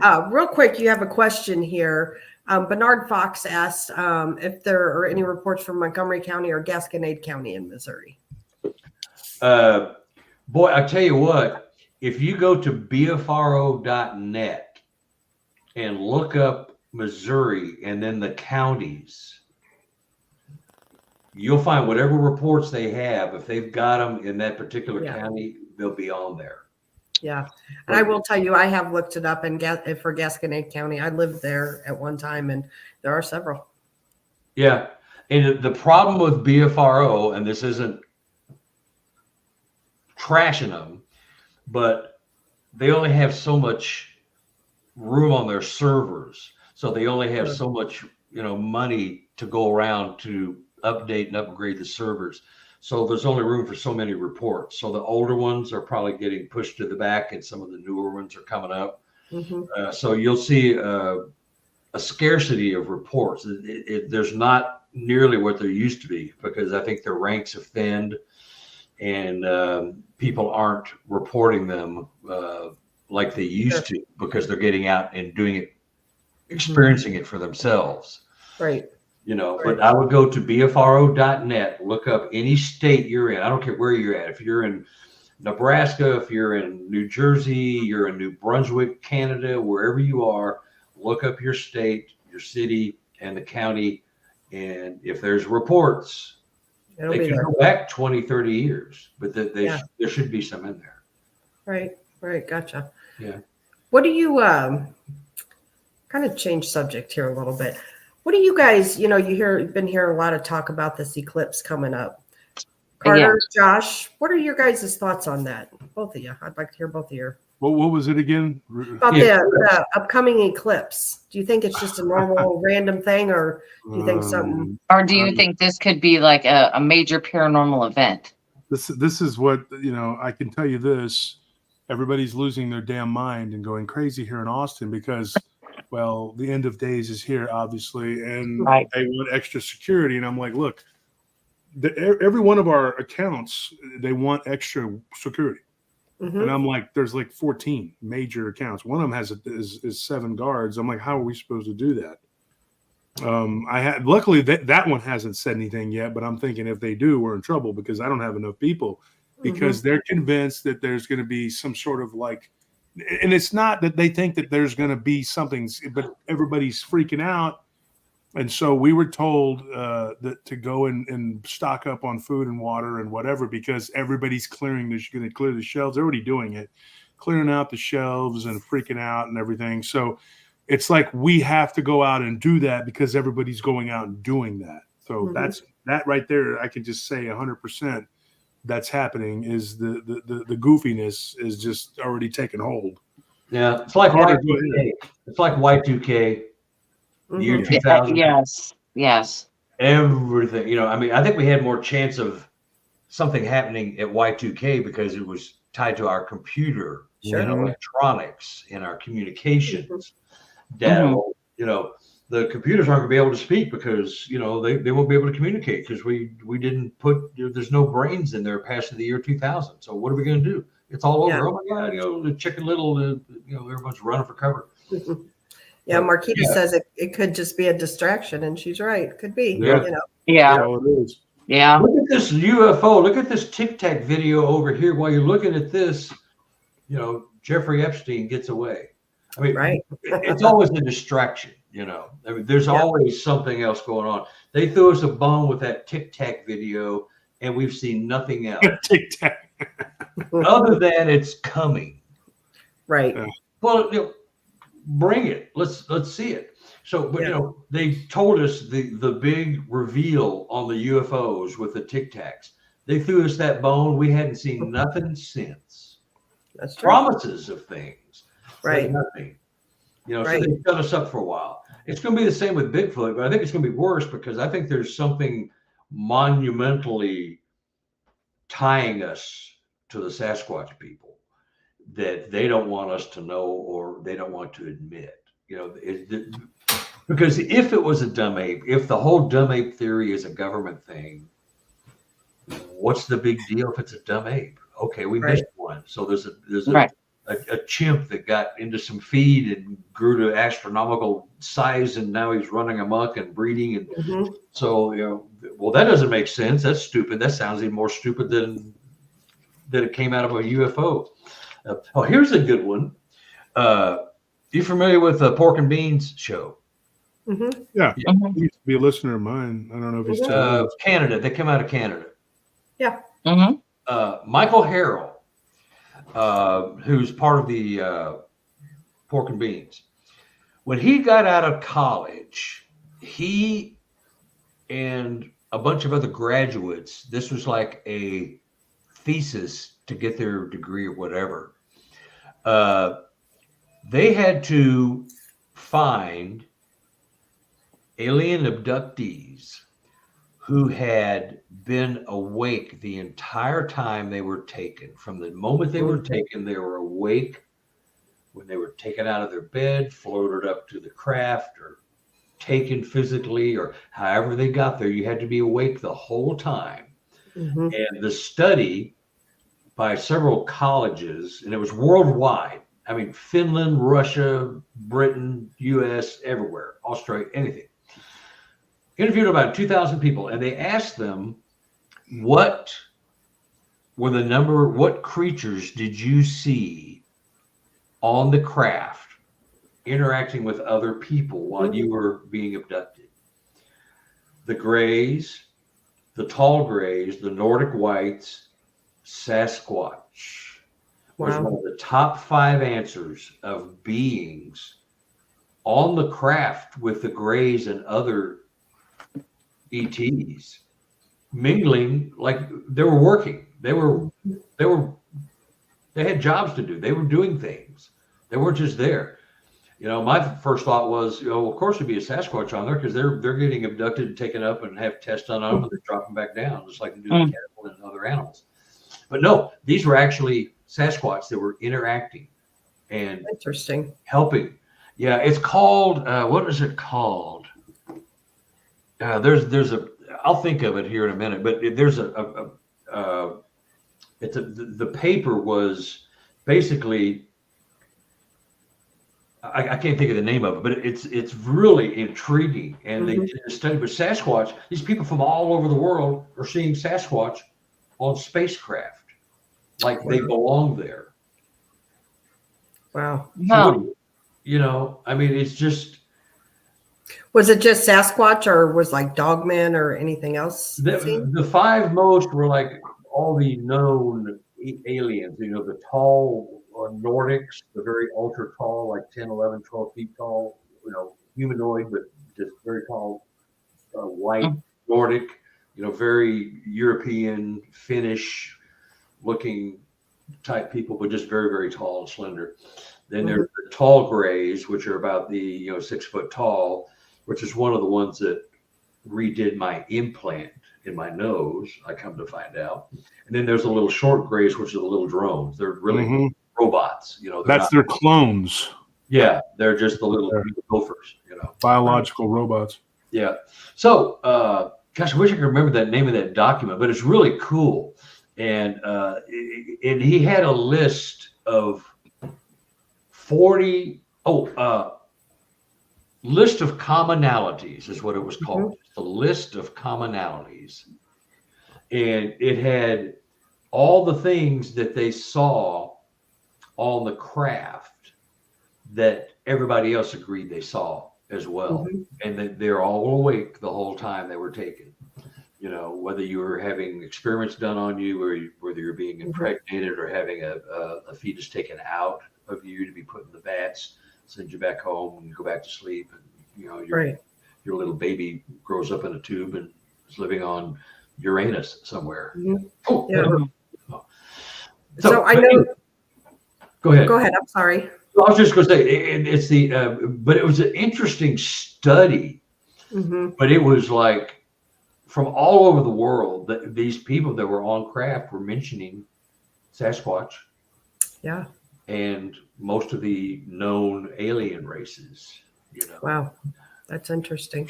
Jean 63 says something kind of, she says, or it's a he or she, I don't know, but I'd be more interested in the red heifer sacrifice, honestly, as far as the apocalypse. Very, very true, because that is possibly the heralding, the birth of the Antichrist. I have a theory about that, and I believe that the Antichrist was born in 2001 during that time, and I think that he's young right now. He's learning the ropes as we speak, and that's just my theory. I'm not going to get into a big old long thing about that, but yeah, I would be more concerned with that. You know, I mean, the other day when we had there was a Rabbi John, who was on with he was on with Tex, and I came on there and we started talking biblical theology, and we talked about Enoch 3 and some other different things, and I talked to the rabbi, and I asked him about the red heifer and a few other things. You know, we got into different books, you know, of the Bible, and So yeah, there's a lot to unwrap there. In fact, I was going to say, I know that because we got 30 minutes left with Carter, I might do like an hour-long show after this is over. Whoever wants to go on and jump on, and we can actually talk about the eclipse if you want to know a little bit of history. But it's up to you, people, if you want to do it. If you're not sick and tired of seeing me, then we can talk, and but we can talk about those histories and things like that. Yeah, I actually have to get up early and work in the morning. Otherwise, I would love to. So do I. I was like, oh man, you got to come on. Like, well, you can catch the replay, but I will. I do. I got to wait till my days off. Gosh, I have to wait till my days off because it's like, you just want to sit there and you want to stop and you want to question what what you're talking about. And I can't do that on days I have to work because it winds me up and I can't sleep. Yeah. So I have to wait. So there's a couple questions here really quick. I'd like to say something else. Go ahead. Go ahead, Josh. Go ahead. Oh, no. I was going to just say something very quickly here. In a couple of weeks, I'd like to have you ladies on Friday. On the Friday show where we can just talk about you guys and what you're doing. So absolutely. If you like to come and join the roundtable on Friday. And Carter, I'd love to have you back on too. And just give me some dates. April's, well, it just depends when it is. April's getting kind of full. May, I'm going up to Vegas to see Dave Scott. Here's this list. I'm just going to run through this real quick. Michael Harrell's list of commonality. Short list of things the star people, ETs, and the Sasquatch have in common. These are the list of things that people have seen and heard when they were on. Both have mind speak. The aliens and Sasquatch have mind speak. Both go invisible. There's 44 different things on here. They follow a human family for several generations. Both breeding between humans and ETs are with Sasquatch. Both change lives. Both affect you with PTSD. But I mean, it's just, the list is it's intelligent. I mean, it's like, wow. It's both have missing time. Both are said to have fleets of spacecraft. Wow. So, and the reason, Sasquatch and really Dogman or Mothman for that matter, they're largely unattractive. So that would be another reason why somebody would not assign intelligence to something that's so ugly. Do you know that that's a very real thing? That's a psychological thing. It's racism or prejudice prejudice. If you were to look at us as a panel, like people are going to say, like whichever one of us is the most attractive is going to be the most intelligent. Obviously, that would be me. So everybody's going to be like, this dude is smart. I mean, he is. Well, think about it this way. When you have somebody with such a Southern draw, just say a Southern draw that is so thick with slang, you would think that they were unintelligent. You know what I mean? Mm-hmm. You would think so, but they are. They are very intelligent. They're definitely very intelligent. I agree. Yes. Mm-hmm. Yeah. So. Yeah, well, I'm an old Texas boy, so I get going in there with that, I rectum sore. I'm going to go down to the ice box and get me a sarsaparilla. That's right. That's right. And then they would think that you were uneducated. Yeah. And you're like, no, I'm educated. It's just this is the way I talk. I'm so sorry. Right. Yeah. Right. Indubitably. Indubitably. That's a great word. I love that one. Recently the guys that I interviewed, when I did the Vampire Confessions, those guys, they talk like this, but they were very intelligent, and they were the greatest fiction writers I've ever heard, or they knew what they were talking about, because a lot of what they said checked out, because I know some people who did not do what they did, but they were like, yeah, a lot of what they're saying is very true. I did a lot of cross-checking on that. DCG, I wanted to answer you that you said you're blocked. I don't know why you'd be blocked. I don't know who blocked you. I don't block people on my channel. I don't know who it is. I think Anthony popped in there and said that one of the mods might have done it by Yeah, mistake. 'cause, So yeah, Anthony is using I just saw earlier he's doing Mhm. he's the Paranormal Roundtable. okay, So yeah, I so figured it was him tonight. I wasn't sure. because it's him or you know, I don't know who it is. And in fact, there's a funny thing, and I'm not gonna take up a lot of time, but I got trolled by him one day. It was Scorpion, and I thought it was Anthony. I was like, that's why I messaged Anthony. I said, "Are you in this chat?" It was somebody else's chat, and he says no, and it was Scorpion. Like put a laughy face on it. I'm like, dude, you're trolling me because people thought that he was me because I don't ever use the Paranormal Roundtable. I don't use that. I use Josh Turner. You know, it's me, Right. Right. and you can tell because I say, "Hey, folks." That's my trademark. I always Yeah. say, "Hey, folks." But it was probably Scorpions. Fat So troll he fingers. told me one day, and I was like, "Oh, that's real cute." They're over there, like, you know. And then, of course, he said something about, "Well, I want to get fatter. I'm going to eat a sandwich or something." And I'm like, "What?" People thought it was me. And I was like, "Dude, you turd," you know. Which, by the way, Yeah. Scorpion, you can lose some Funny. weight too. So just to throw that out there. For Carter, let me ask you this: you got like a lot of really interesting things in the background back there. Mhm. Have you ever worked or talked to Adam Davies? Have you dealt with Adam at all? No, we've never. I mean, we've interacted, but I've never been on a show with him. I mean, we're friends on Facebook, but that means nothing. I mean, we don't go, "Hey, Dave, we need to get together sometime." We Yeah. just, You really do need to get together with him. I was He going to is say him and Adam fantastic. Davies would be a good to have you guys on a round table Mhm. discussion. I think you and Adam and like maybe Barton or somebody would be a Barton. great Yeah.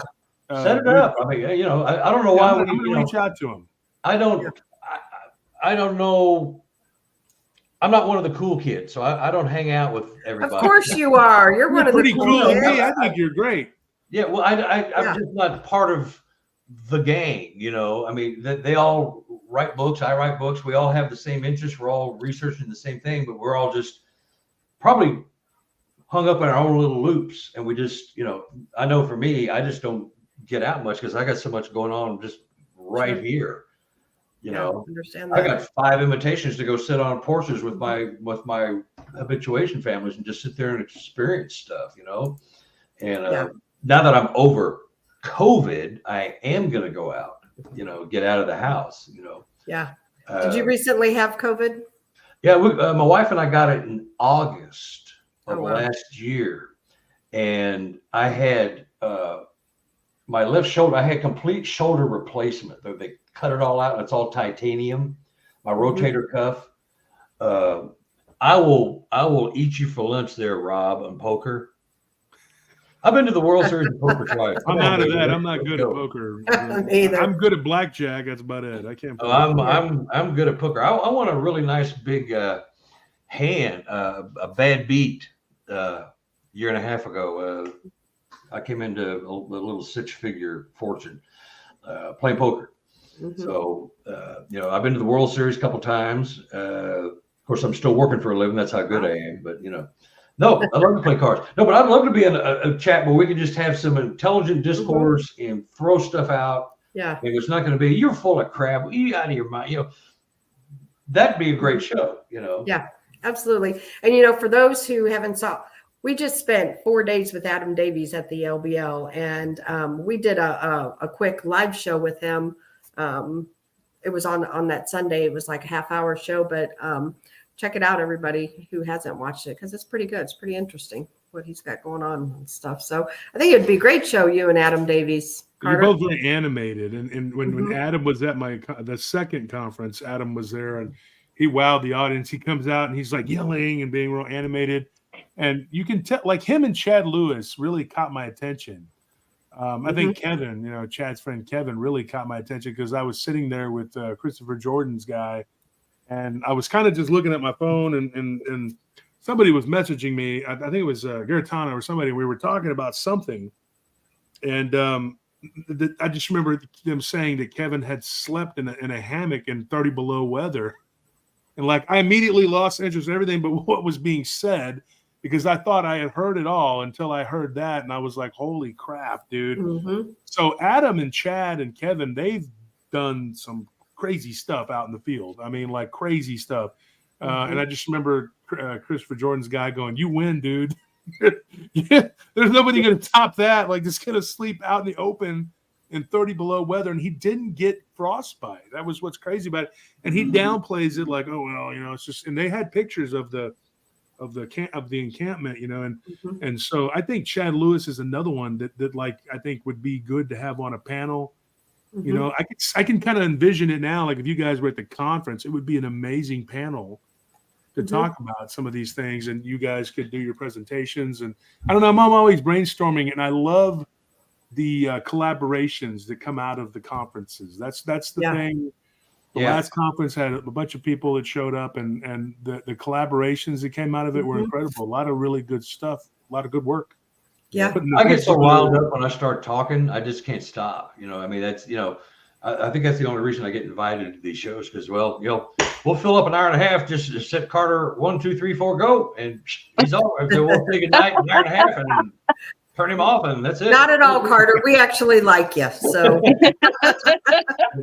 I'm just, I'm animated. I'm high strung. I drink way too much coffee, and the whole field just excites me to death. It's such a fascinating thing. And then, I lucked into all my habituation folks that are sharing all these intimate details with their lives and the things that are going on, and you're just going, what? Really? Oh, I got to put this in a book. And then another one, and they keep coming up with stuff. It's bizarre, the Sasquatch in one of these books, this book here, they are fighting amongst themselves. The Sasquatch and this clan are fighting amongst each other because one of the neighbors is clearing a bunch of land to build cattle pens with the trees. They're cutting down the trees to build cattle pens because they're going to start farming cattle in the woods. And so the Sasquatch are fighting amongst each other because they don't want them building these cattle pens. The other clan wants them to build the cattle pens because food source. Yeah, it's like going to the grocery store. That cow ain't going anywhere. He's sitting behind, the 4 cedar trees going horizontal. He ain't going anywhere. Easy pickings, yeah. I'm hearing that these two clans are fighting. One clan is taking apart these fence rails. The other ones are putting them back up. I'm listening to this going, are you jerking with me? Really? This is really, they're fighting over this. The Sasquatch. I mean, the humans are watching this go on their land. I mean, it's just like, how cool is that? Yeah. Right. And who can say that they know that a Sasquatch clan is fighting another Sasquatch clan over rights to who imprisons the cattle so they can be more easily eaten and caught? It's just, this is the kind of stuff I get, and I'm just going, oh my God. What do y'all just sit around and eat popcorn and take wagers like who's going to win this round tonight? I mean, how do you determine what you stop your day for? Right. To watch and listen or take notes on. It blows me away. So put a show like that together, Josh, or anybody. Just absolutely. I'd love to have a chat with those guys. Never have. Absolutely. I think it'd be very informative. We got a lot of guests that that we need to line up, and I'm just trying to figure out how to get it all done. But I have a lot of people who are really giving me feedback, telling me they like the format that we're doing with the whole. Because Fridays was getting a little stale. We were just kind of like, I would sit there and I would listen to the person talk, and I thought, because I was being stubborn, and Anthony too, we didn't really like StreamYard, and so we decided to go ahead and do it and just say, to hell with it, let's do it. But some of our guests enjoyed that they didn't have to be on camera, Right. Right. I know when you were on there, Carter, you weren't on camera, but I think it's cool. You got the background there with the prints and all that. Mm-hmm. And I think that's it's a new element now that we're using. And I'm surprised we got as many people as we did to come in every week to look at the show, because you're just looking at me, you know. They're like, your face is great, but we're getting tired of looking at it, you know. So let's look at everybody else. So I like the way you guys were doing everything. And Anthony said, why don't we just do that? But then it cuts him out. But he's fine with that. He doesn't care about being on camera. But on I like being on camera only because I can see and feel your emotions. You know, that's the one thing when you're not on camera, you know. And I just did one with a guy who was 2 hours, and it was a picture of him I stared at for 2 hours, just a little square on my screen. There was no, there was no interaction like I'm used to. So, I mean, this, you know, I don't, you know, if we could have this kind of interaction, if somebody didn't want to be on camera, that's okay. You know, but I like being able to see your eyes and see what you're, you know, I see when you roll your eyes when I talk. So that's how I know you don't like me. You know what I mean? But that's to me, that's the human touch, is being able to see you react, you know, smile, laugh, you know, frown, you know, all of that, you know, that's where this is, you know, the media part is, you know. Yeah. Right. Right. Well, I'm telling you, Carter, if Josh does that conference again, really think about keeping those dates open and come to it. Well, just somebody keep me in the loop. Okay. We'll keep you in the loop. I don't know. You know how many things you guys see. I see so much stuff. I just quit looking after a while because I'm not part of that. I'm just not even going to pay attention because I'm not going to do that. Yeah. I'll pay attention to something else I might be involved with. You know, there's so much out there to pick from, you know. Yeah. And I like that we can all have, you know, we all probably believe the same, that there's paranormal aspects that cannot be explained any other way other than quantum or paranormally. And so, you know, and that's just an open mind, you know. We could have Apers on here. I've done Russ Jones's show, and he's ape only. And he was very respectful. We had very nice, you know, conversations. I'm doing, what is it? Untold Radio. What's his name? Him and his son. Doug Hycheck. Yeah, I'm doing his show. And he's an aper. Yeah. You know, so, but he's an aper, but he's also pretty open about a lot of stuff, because I've had a lot of conversations with Doug, and like I remember on my show one time, I just called him up one night, and he's up late at times, you know, and we talked about the giant squid, and then we started talking about some other, I don't remember what it was, but he's pretty open about a lot of stuff. I mean, he's not like a one of those pushy, you know, like Ken Gerhardt's another one. He's an aper too, and I always give him a hard time about it. But you know, and his girlfriend's not. She's not an aper because she had a paranormal Bigfoot experience, and you know, it takes it, you know, and so he's like very, very like, hey, you can have your belief and I can have mine. It just seems like some people don't want that. They're like, if you don't believe like them, then it's wartime, and I don't like that. I wish we could just that's why we fight wars, and that's just over something like this. It's just an opinion, you know, and you know, it doesn't really matter because we're all trying to get the answer. Right. Who or what are they, or why are they here? You know? Especially fighting about something we don't have proof of. Right. I mean, yeah, absolutely. There's I a question. I got, you know, 4 things hanging on my wall. So that's proof. That's evidence right there. They're real. That's it. That's right. That's it. So. I mean, yeah, that would be considered proof to us, but a lot of people are going to say, well, that's not proof. I need a specimen, which is not going to happen because there are reasons why they're not going to allow that to happen. I'm sorry. But if you shoot one of these things and you have it, they're going to come take it. I'm just telling you right now. Anybody that says that they're going to get they're full of it. I mean, that's just my opinion. I don't think you can get one. I think you can get like casts and things like that and pictures, but I just don't think anybody's ever going to be able to really get a specimen. I mean, I think that the powers that be just aren't going to allow it. I mean, that's just Yeah, I think they will. Hopefully, it's in our lifetime, because it's, there's going to be another secret that's even more devastating than this one. So they'll give us this Mm-hmm. to keep us away from the other. Just to distract from whatever it is that's going on. Just like the UFO, the Tic Tac video, Somebody had said it earlier. I mean, if Sasquatch was just a dumb ape, we would have had concrete proof by now. Yeah.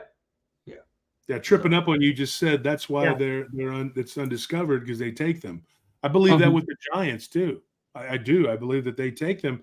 I know that I covered a case called the Serbian werewolf, and it was like a 9 foot or 8 foot, 9 foot specimen or something. And they took it to Smithsonian, and they took it to London, of all places. They went to Serbia and they took it. And the government let them do it. And the people were telling me, they were like, we have this specimen. It was in a sarcophagus in a castle that his family had owned for a long time. And when the guy was away in Slovenia, because he was a businessman, and he said that they came and they with the government, the Serbian government's help, and they took it. And that was it. End of discussion. We're not going to allow you to have it. So that was an actual, what they believed was a man wolf type skeleton. Right. I mean, so like at some point these things had to be physical, because I do believe in the theory of the Nephilim. And then a lot of people say, well, that's not correct, but I think it's a lot deeper than we actually believe. And that's something that I had talked to the rabbi about the other day on the show, was the idea of that. And, he was pretty open too about the interpretation of the Old Testament, which, a lot of people aren't, because they have their own beliefs. But somebody who studies the Pentateuch and the Septuagint and all that, and they'll still argue with them, even though their whole life is to study that. People are going to say, well, that ain't correct. I don't believe that. I believe it's like this and blah, blah, blah, whatever. And they're going to argue the whatever. What's funny, though, is those people think that they know more than the people who've been studying this intently for years and years and years, just because they have a belief. Doesn't make you right. Right. No, belief. Matter of opinion. Yeah, the lady who was on here, I think that was a Hawk. I think it was Raven. She did some artwork for my books. I think that was her. Very cool. Raven Hawk, she was just on there before about.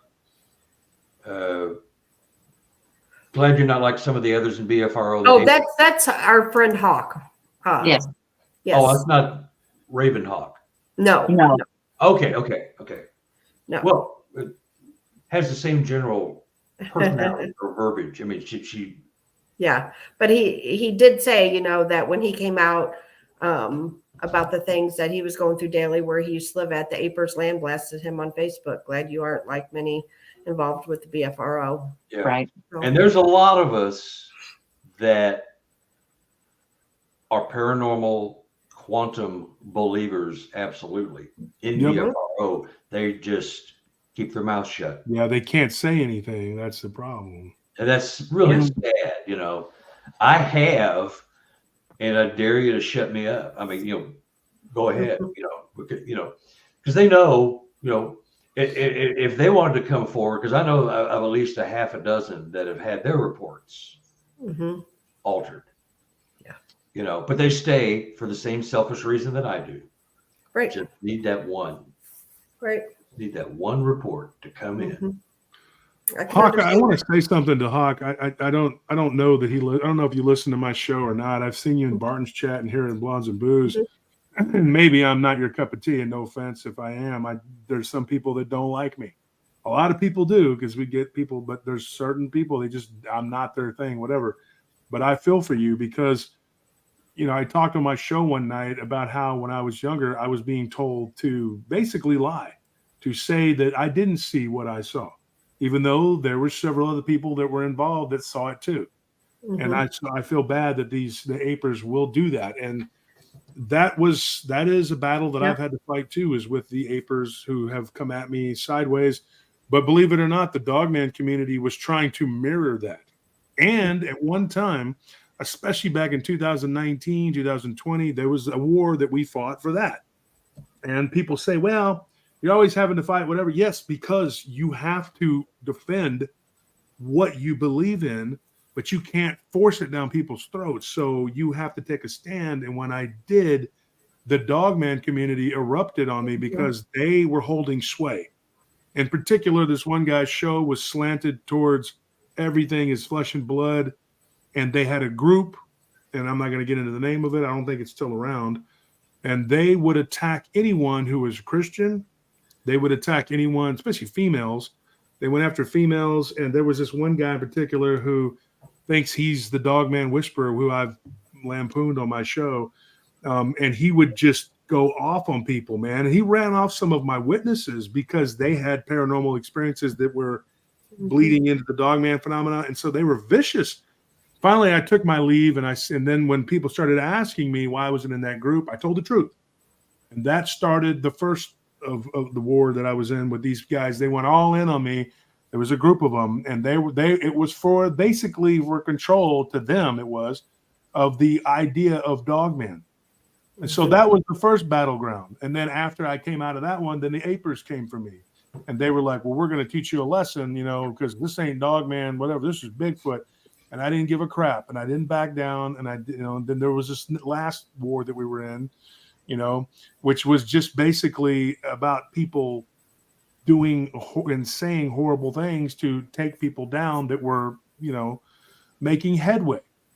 And so you get entrenched in these conflicts, and I get that it turns people off. You have no choice because they set it up to where if you don't do it, then a lot of people's hearts and minds are going to be lost.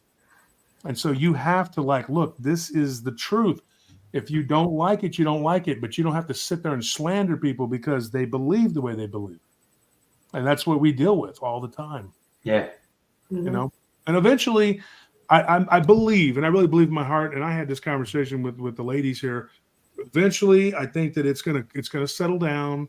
And I hope and pray that we can all come together, the Bigfoot, UFO, dogman, ghosts, because it's all related. It's all part of the same thing. That's why the thing with Tom Winterton was so important. And you ladies had him on your show. It was a really good interview because he was like, I didn't believe in any of this stuff. And then he goes to Skinwalker Ranch and boom, he's faced with all of it. And so there are areas of high strangeness like Devil's Backbone here in Central Texas. You have the LBL, you have Skinwalker Ranch, or the place in Missouri that you ladies were talking about. Marley Woods. Woods. You have places like that. Then you have smaller ones, these little smaller ones, like Abe Seas is always talking about Elms Grove. That place is like a lot of people know that that's a weird place. There are a lot of weird places like that where all this phenomenon comes together. And I just think that guys like Carter and I think you ladies, people like me, we're all going to be in the thick of it, trying to make things happen. We don't go out and attack people for their views or their beliefs. You can't do that.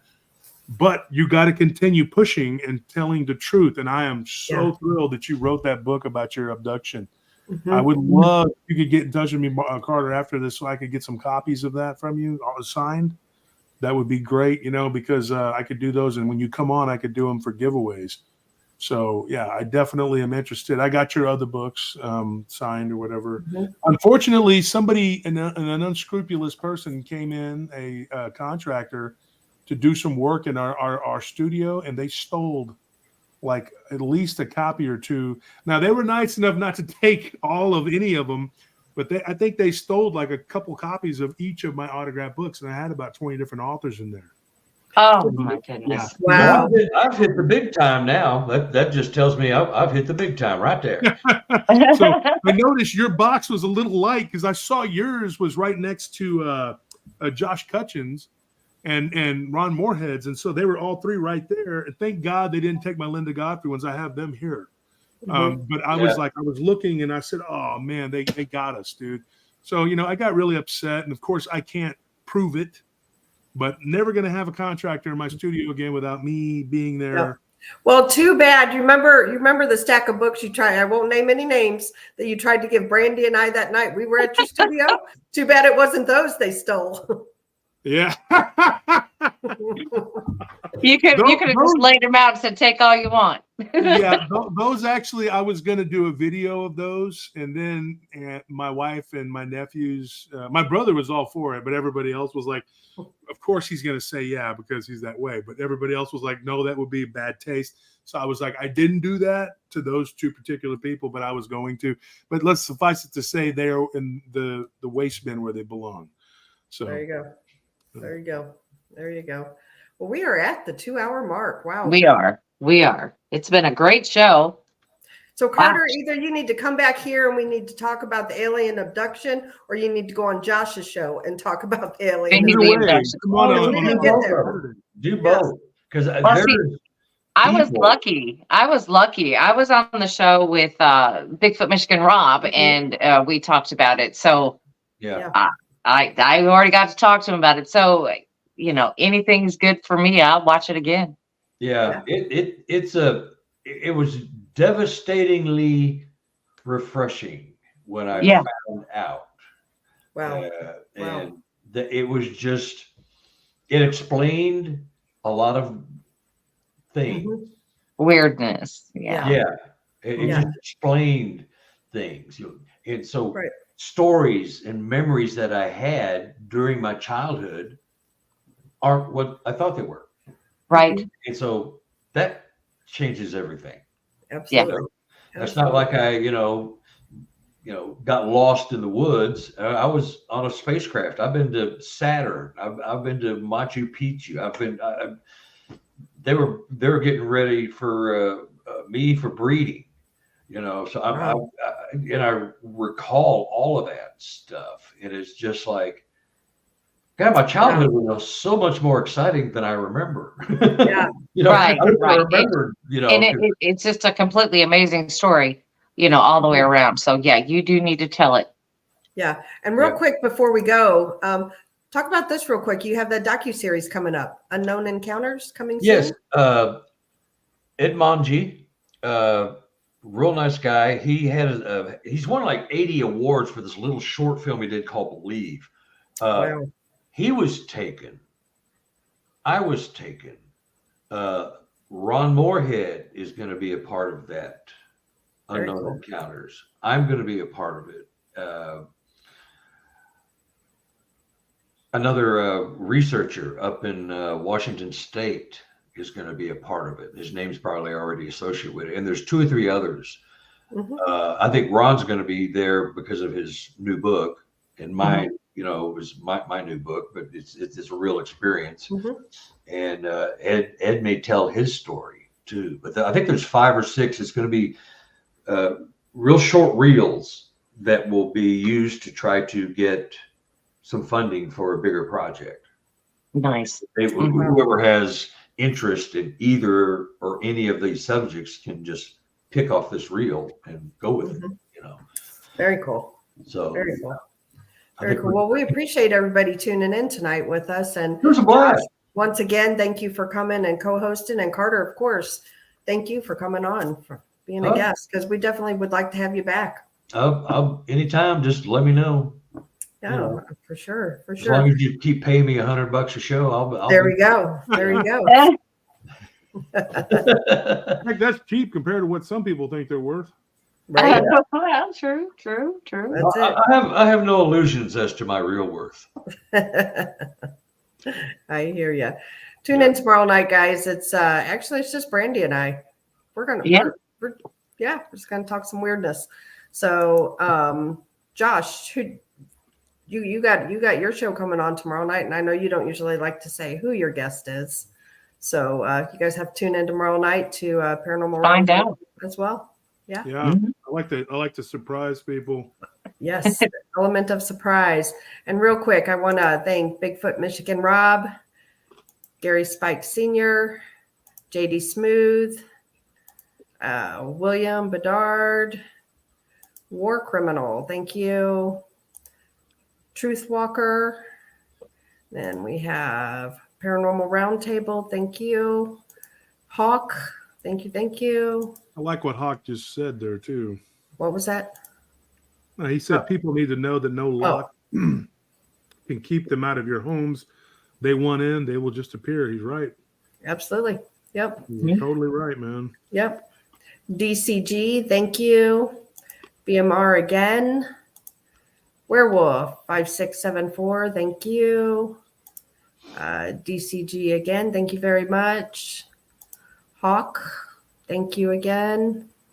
And DCG, thank you again. Thank you all. We definitely appreciate it very much. So anyway, you guys tune in tomorrow night, Blondes, 7 p.m. Central Time. Paranormal Roundtable will be on 8:30, 9 o'clock tomorrow night.